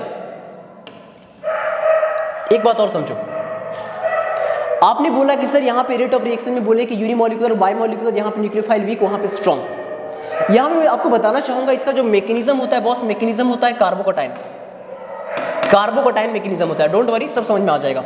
यहाँ मैकेनिज्म होता है कार्बोकटाइन, यहाँ कोई कार्बोकटाइन मैकेनिज्म नहीं होता है, बस एक ट्रांजिशन स्टेज आएगा, एक बस छोटा सा ट्रांजिशन स्टेज आता है। यहाँ मैकेनिज्म जरा भी कोई कार्बोकटाइन मैकेनिज्म नहीं होता। यहाँ पे जो R ग्रुप है ये X के साथ और बाद बाकी क्या है कि न्यूक्लियोफाइल के साथ, मतलब ये 5 बॉन्ड ही बनाएगा। मत बोलना सर R ग्रुप है तो 3 बॉन्ड यहाँ बनाया है, 1 4 1 5, नहीं 5 बॉन्ड नहीं बनता है, ये एक ट्रांजिशन स्टेज है, ये एक intermediate that is transition stage है, ट्रांजिशन स्टेज है, ये ट्रांजिशन स्टेज है, बहुत ही बेसिकली फ्रैक्शन ऑफ सेकंड के लिए होता है, ट्रांजिशन स्टेज है। यहाँ पे बाकायदा मतलब एक प्रॉपर कार्बोकटाइन बनता है। और आपको पता है कि सर कार्बोकटाइन मैकेनिज्म तभी होगा, कार्बोकटाइन तभी बनेगा जब कार्बोकटाइन स्टेबल बन सके, कार्बोकटाइन स्टेबल बन सके। और कार्बोकटाइन स्टेबल क्या आप जानते हैं, कार्बोकटाइन की स्टेबिलिटी के लिए हम लोग किसको देखते हैं, सबसे पहले हाइपर कंजुगेशन देखते हैं, उसके बाद हम लोग इंडक्टिव इफेक्ट में आते हैं। खैर अभी मैं आपको स्टेबिलिटी ऑफ कार्बोकटाइन नहीं सिखा रहा हूं, बस इतना ध्यान रखना कि कार्बोकटाइन मैकेनिज्म है तो कभी भी 3 डिग्री जो कार्बोकटाइन होगा वो ज्यादा स्टेबल होगा 2 डिग्री से, और 2 डिग्री वाला स्टेबल होगा 1 डिग्री से। तो सर कहीं ना कहीं यहाँ पे जो RX जो आप बोल रहे थे ना सर, जो अल्काइल ग्रुप होगा वो 3 डिग्री होगा, तभी कार्बोकटाइन मैकेनिज्म होगा। यहाँ कार्बोकटाइन नहीं बनता है सर, इसका मतलब क्या है, यहाँ कार्बोकटाइन नहीं बनता है, मतलब जनरली यहाँ पे अल्काइल ग्रुप जो होगा ना वो प्राइमरी होगा, दैट इज 1 डिग्री होगा जनरली। यहां बोलेंगे rate of reaction basically primary में फर्स्ट क्लास होगा, ठीक है। अब देखो यहाँ पे क्या है कि न्यूक्लियोफाइल जो है इस अल्काइल ग्रुप से बेसिकली अटैक कर रहा है, X माइनस को निकलने नहीं दिया, और स्ट्रॉन्ग न्यूक्लियोफाइल इसलिए इसके पास बेसिकली क्या स्ट्रॉन्ग न्यूक्लियोफाइल है तो वेट नहीं करेगा, यहाँ बस देखेगा RX में X के ऊपर डेल माइनस R के ऊपर डेल प्लस है, तो जब तक ये निकला भी नहीं तब तक बेसिकली न्यूक्लियोफाइल है, इस R को देखा कि इलेक्ट्रोफाइल है तो अटैक कर दिया अपने इलेक्ट्रॉन से, अपने इलेक्ट्रॉन डेंसिटी बेसिकली इसको डोनेट करने का काम करने चला गया। तो आपने बोला सर इस न्यूक्लियोफाइल के पास वेट करने का क्षमता नहीं क्योंकि ये स्ट्रॉन्ग न्यूक्लियोफाइल है, ये स्ट्रॉन्ग न्यूक्लियोफाइल है तो डेफिनेटली ये इस पे अटैक किया। तो कहीं ना कहीं सर इस पे भीड़ जितना कम रहे उतना बेहतर है, क्योंकि सर ये न्यूक्लियोफाइल इस साइड से तो अटैक नहीं कर सकता है, इस साइड से इसलिए अटैक नहीं कर सकता है बॉस क्योंकि ये साइड से एक न्यूक्लियोफाइल ऑलरेडी भी है और ये टूटा नहीं कि उससे पहले स्ट्रॉन्ग होने के कारण अटैक कर दिया पीछे से, तो डेफिनेटली अटैक इस साइड से नहीं करेगा तो पीछे साइड से ही करेगा। तो आप बोलिएगा सर यहाँ पे जो प्रोडक्ट होगा ना वो इन्वर्टेड प्रोडक्ट होगा, इन्वर्टेड दैट इज इन्वर्जन आपको देखने को मिलेगा। वैसे वाल्डेन साहब इस इन्वर्जन को देखे थे तो वाल्डेन इन्वर्जन कहते हैं, लेकिन हमारे एनसीईआरटी में उसका जिक्र नहीं है, बस आप बोलिएगा यहाँ पे इन्वर्जन देखने को मिलेगा। और यहाँ एक कार्बोकटाइन बनेगा, तो कार्बोकटाइन क्या होता है सर, यहाँ पे 3 बॉन्ड होगा कार्बन के साथ, तो एक प्लेनर स्ट्रक्चर होगा कार्बोकटाइन एक प्लेनर स्ट्रक्चर होगा that is sp2 hybridised carbon है। अब यहाँ पे क्या है, वीक न्यूक्लियोफाइल है बेचारा, क्या है कमजोर सा एक न्यूक्लियोफाइल है। पहले देखा कि हाँ भाई तुम लोग बोला कि सिंपली एक काम कर भाई तू आराम से बेसिकली X माइनस निकल जा, अब ये जो R प्लस बनेगा ना ये कार्बोकटाइन बनेगा, आसानी से जाकर के उसके ऊपर अटैक करेंगे। एकदम वीक न्यूक्लियोफाइल था, इसके पास बेसिकली वेट करने का पेशेंस था भाई, तो क्या है ना ये किसी भी साइड से अटैक कर सकता है, मतलब प्लेन के अबव प्लेन के बिलो। तो पहले जिस डायरेक्शन से हैलोजन जुड़ा रहा होगा, सपोज दैट वो क्या है कि प्लेन के अबव जुड़ा रहेगा, तो अगर यदि अब क्या है कि अब अगर यदि नया न्यूक्लियोफाइल प्लेन के अबव ही मतलब जिस डायरेक्शन में वो जुड़ा हुआ था पुराना न्यूक्लियोफाइल दैट इज हैलोजन उसी डायरेक्शन में जाके अटैक करेगा, तो हम बोलेंगे कि जैसा पहले कंपाउंड था अभी भी वैसा ही है, मतलब क्या है उसका ऑप्टिकल एक्टिविटी रिटेन हो गया, तो हम बोलेंगे रिटेंशन। लेकिन यार ये उल्टा साइड से भी तो अटैक कर सकता है, तो हम बोलेंगे इन्वर्जन। तो आप बोले कि सर इस केस में दैट इज SN1 के केस में सर ये क्या है ना sir above the plane below the plane दोनों डायरेक्शन से अटैक कर सकता है। मतलब सिंपली इस बात को आप ध्यान रखो कि यहाँ पे क्या हो सकता है, रिटेंशन भी आपको देखने को मिलेगा, इन्वर्जन भी देखने को मिलेगा। लेकिन SN2 में जब भी मिलेगा इन्वर्जन मिलेगा, क्योंकि ये निकला नहीं था, ये न्यूक्लियोफाइल निकला नहीं था और उसके पहले बेसिकली जो नया न्यूक्लियोफाइल अटैक कर दिया क्योंकि स्ट्रॉन्ग है। तो अटैक करते के साथ आपको ध्यान रखना पड़ेगा कि सर वो उस साइड से अटैक नहीं कर पाएगा क्योंकि न्यूक्लियोफाइल और न्यूक्लियोफाइल में रिपल्सन हो जाएगा, तो जस्ट अपोजिट साइड से अटैक करेगा। ओके, अब आपके साथ में बात करना चाहूंगा कि यहाँ पे स्टेबल कार्बोकटाइन बनता है, तो आप ध्यान से देखोगे कि यहाँ पे सर जो 3 डिग्री बेसिकली जो कार्बोकटाइन होंगे सबसे स्टेबल होगा। और यहाँ पे सर अटैक करने आ रहा है इस अल्काइल ग्रुप पे, तो जितना भीड़ कम हो उतना रेट ऑफ रिएक्शन उतना बढ़िया होगा। जितना भीड़ कम हो, तो भीड़ कम हो मतलब यहाँ पे कोई स्टेरिक हिंड्रेंस नहीं होना चाहिए। जितना कम क्राउडिंग होगा न्यूक्लियोफाइल उतना आसानी से अटैक कर पाएगा। आपके साथ सिंपली में क्वेश्चन पूछेंगे कि आप मुझे बताओ कि SN2 के केस में अगर न्यूक्लियोफाइल मेरा स्ट्रांग है तो कहां पे आसानी से अटैक कर पाएगा। देखो ये केस, दूसरा केस। आप बोलोगे सर ज्यादा कहां अंतर पड़ा, यहां पे 3 हाइड्रोजन है, यहां 2 हाइड्रोजन है, यहां एक मिथाइल ग्रुप है, तो क्या फर्क पड़ेगा, न्यूक्लियोफाइल कहीं भी अटैक कर देगा। मैं बोलूंगा नहीं भाया, एक्चुअली क्या है ना, यहाँ पे rate of reaction basically 30 times था, तो यहाँ पे रेट ऑफ रिएक्शन देखा गया 1 टाइम्स हो गया, इतना असर पड़ गया। तुम बोलोगे इतना असर कैसे पड़ सकता है यार। मैं बोलूंगा देख भाई, इतना असर इसलिए पड़ेगा ना क्योंकि इसको तू देख रहा है ना CH3 सिंपली, ये 2 हाइड्रोजन में तुमको बेसिकली क्या है कि पेट दर्द नहीं स्टार्ट हुआ, बोला कि हाँ भाई सेम चीज है। यहाँ तेरे से पंगा है ना, बोलेगा कि यहाँ भी हाइड्रोजन यहाँ भी हाइड्रोजन, अरे भाई ये सॉरी यहाँ हाइड्रोजन यहाँ CH3, बोलेगा इससे क्या फर्क पड़ेगा। अरे भाई ये CH3 जो है ना, ये कार्बन के साथ 3 हाइड्रोजन है भाया, टेट्राहेड्रल स्ट्रक्चर है। अभी देख न्यूक्लियोफाइल के पास जगह ही जगह आकर के अटैक कर सकता है। अब इसके लगने के कारण क्या है ना, यहाँ पे क्या है कि स्टेरिक हिंड्रेंस बढ़ गया। अब न्यूक्लियोफाइल साला अटैक करे तो कैसे करे, पीछे साइड से कैसे अटैक करे, इस साइड से तो अटैक कर सकता है नहीं। थोड़ा ऐसे समझ, ये कौन कन्या, ये कौन भाई बंधु, और ये कौन माँ बाप। सॉरी छोड़ो यार, इसको बेसिकली क्या है ना, इसको माँ बाप रहने दो। और ये क्या हो गया, ये भाई लोग, और ये भाई के भी क्या फ्रेंड लोग, ठीक है ना, मुंह बोले भाई। तो बेचारा कहां से अटैक करे यार, कहां से पहुंचे यार, कहां से जाके मिलने जाए। समझ रहे हो मैं कैसे समझाना चाह रहा हूं, अरे समझ रहे हो। रेट ऑफ रिएक्शन में बहुत ज्यादा अंतर पड़ जाएगा बॉस।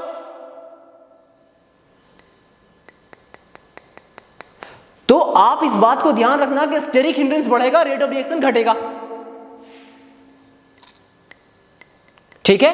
अच्छा एक बात जरूर ध्यान रखना, एक बात जरूर ध्यान रखना कि RX के केस में क्या है ना, अगर यदि क्या है न्यूक्लियोफाइल स्ट्रांग होगा तो क्या है कि इसके टूटने का वेट नहीं करेगा, न्यूक्लियोफाइल अपोजिट साइड से अटैक करेगा, और डेफिनेटली अपोजिट साइड से अटैक करेगा।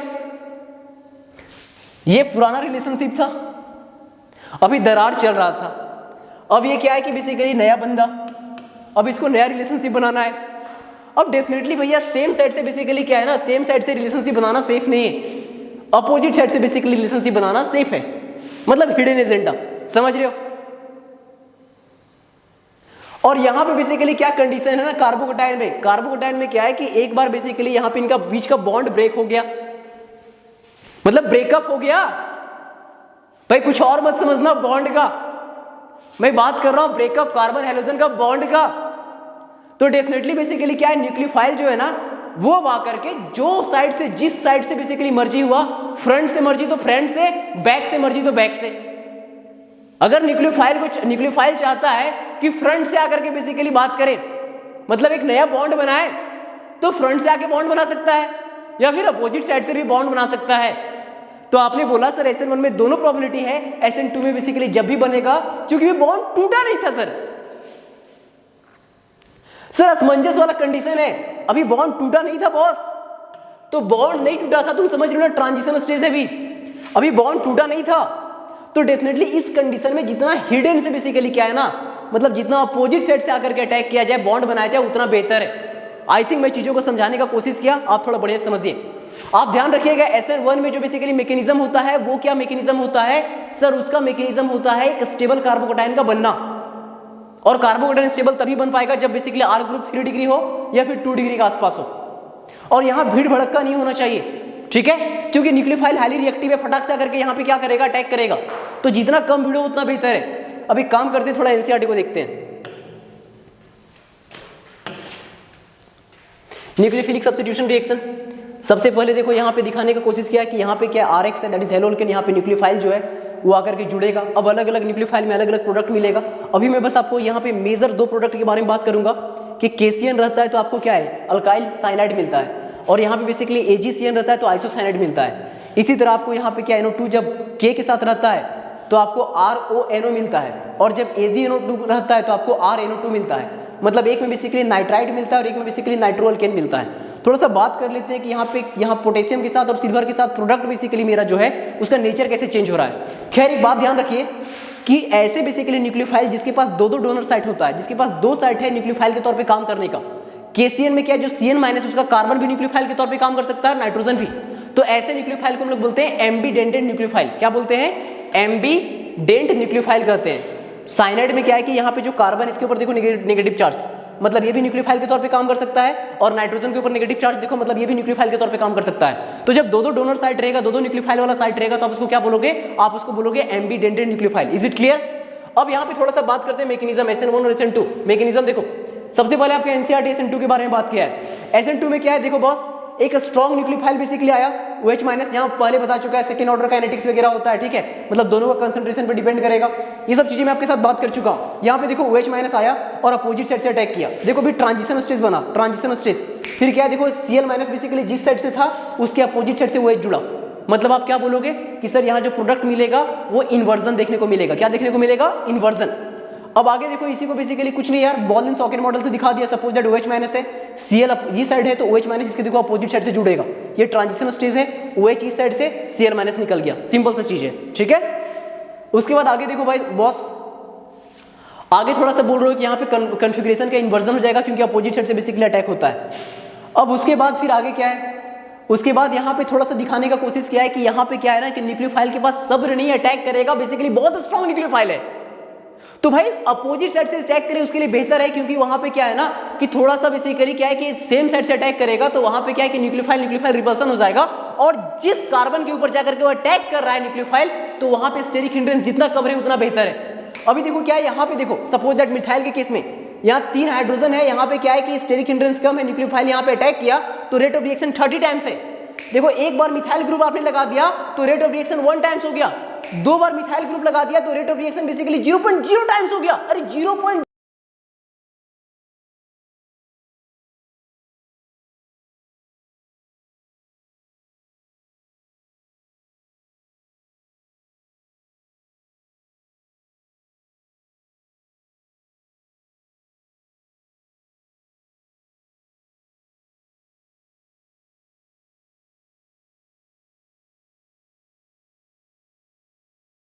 जीरो टाइम्स कहां, यार 30 टाइम्स कहां, यार 0.0 टाइम्स। तुम सोचो स्टेरिक हिंड्रेंस कितना बढ़ गया, न्यूक्लियोफाइल मुश्किल से अटैक कर पा रहा है, यहां पे पहुंच ही नहीं पा रहा है यार। ये अपने भाई के साथ बेसिकली मौसेरा फुफेरा भाई लोग भी आ गया, और उनके भी बेसिकली क्या है ना, समझ रहे हो ना, बहुत बढ़िया। यहां देखो बोर्ड है, बस यही समझो। ये क्या है, यहां पे कितना देखा आपने कि सर यहां पे 3 अल्काइल ग्रुप हो गया, स्टेरिक हिंड्रेंस बहुत ज्यादा। देखो जगह नहीं मिल रहा है यार, जगह नहीं मिल रहा है ना, समझ रहे हो, तो रेट ऑफ रिएक्शन 0 टाइम्स। तो आई थिंक आप समझ गए सर SN2 में क्या होता है, स्टेरिक हिंड्रेंस जितना कम उतना रेट ऑफ रिएक्शन ज्यादा। आप देखो सर प्राइमरी के केस में रेट ऑफ रिएक्शन सबसे ज्यादा, उसके बाद सेकेंडरी में और कम, टर्सरी में बिल्कुल एकदम रेट ऑफ रिएक्शन 0। तो समझ गए कि सर जब टर्सरी अल्काइल ग्रुप होगा तो SN2 नहीं बल्कि SN1 होगा, क्योंकि रेट ऑफ रिएक्शन 0 है, स्टेरिक हिंड्रेंस बहुत ज्यादा है। अब थोड़ा सा SN1 के बारे में बात करो।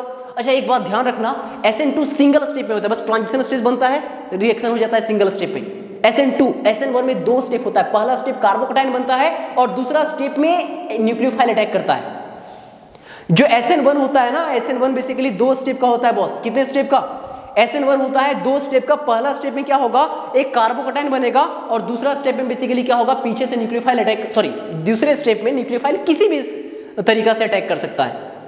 आप देखो सब्स्टिट्यूशन न्यूक्लियोफिलिक रिएक्शन यूनिमोलिकुलर, यहाँ पे क्या होगा, यहाँ पे दिखाने का कोशिश कर रहा है, कुछ भी नहीं, यहाँ पे क्या ये न्यूक्लियोफाइल हटेगा, OH माइनस जुड़ा। अब इसको देखो बढ़िया से दिखा रहा है।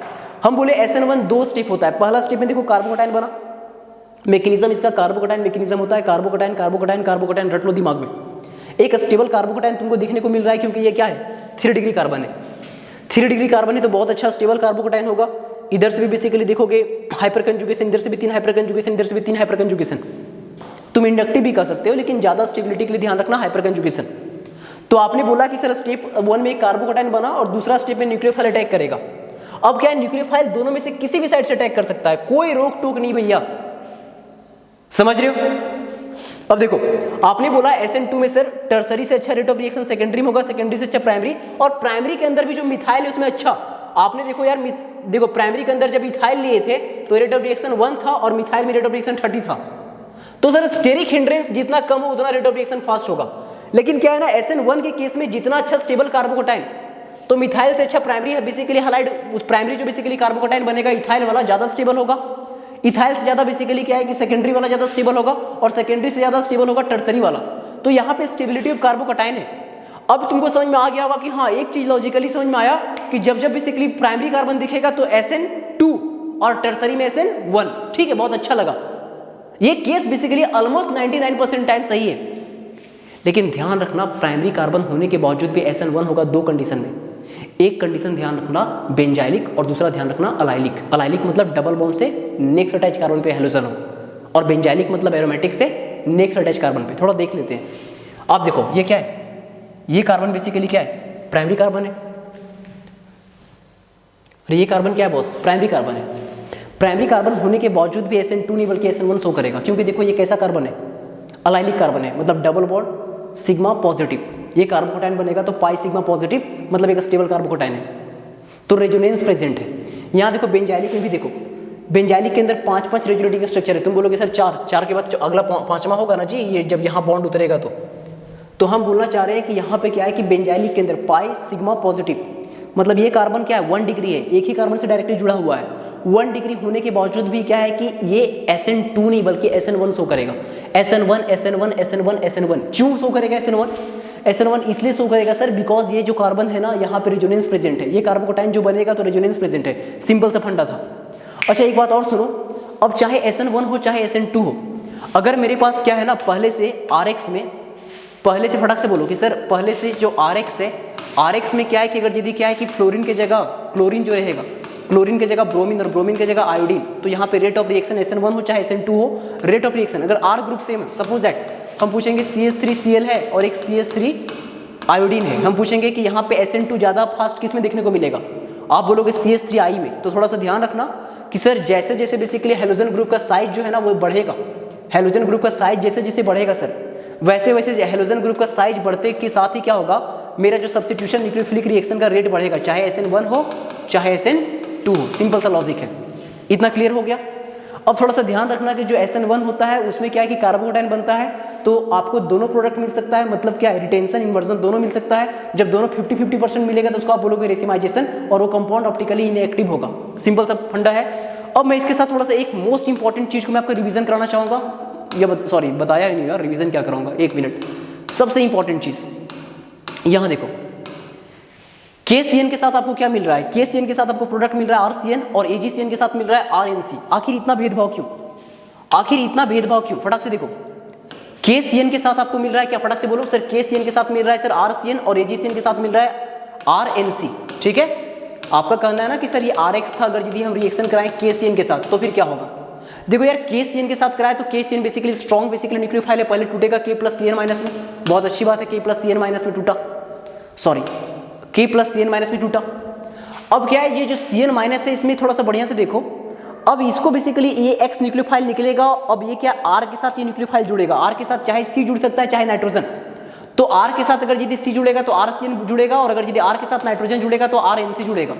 अब क्या है कि जो ये R क्या है, कार्बन है, कार्बन कार्बन का जो बॉन्ड होता है ज्यादा स्टेबल होता है कार्बन नाइट्रोजन के मुकाबले, तो इसीलिए क्या है कि जब भी KCN रहेगा तो KCN के केस में C जुड़ता है R के साथ, तो आपको मिलता है RCN मिलता है। अब AgCN के केस में क्या होगा, अरे यार AgCN आयोनिक नेचर थोड़ी ना है, AgCN में थोड़ा कोवेलेंट नेचर ज्यादा होता है, फजांस रूल पढ़े हो ना, इसमें कोवेलेंट नेचर ज्यादा होगा।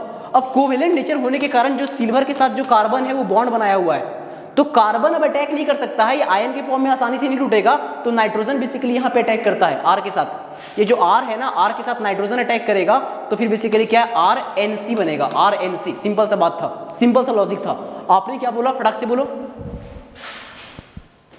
ओके बॉस, अपने पास 1 मिनट और है। आपने क्या बोला, आपने बोला सर कि जो KCN है, KCN आयोनिक नेचर होता है, तो ये KCN में टूटेगा।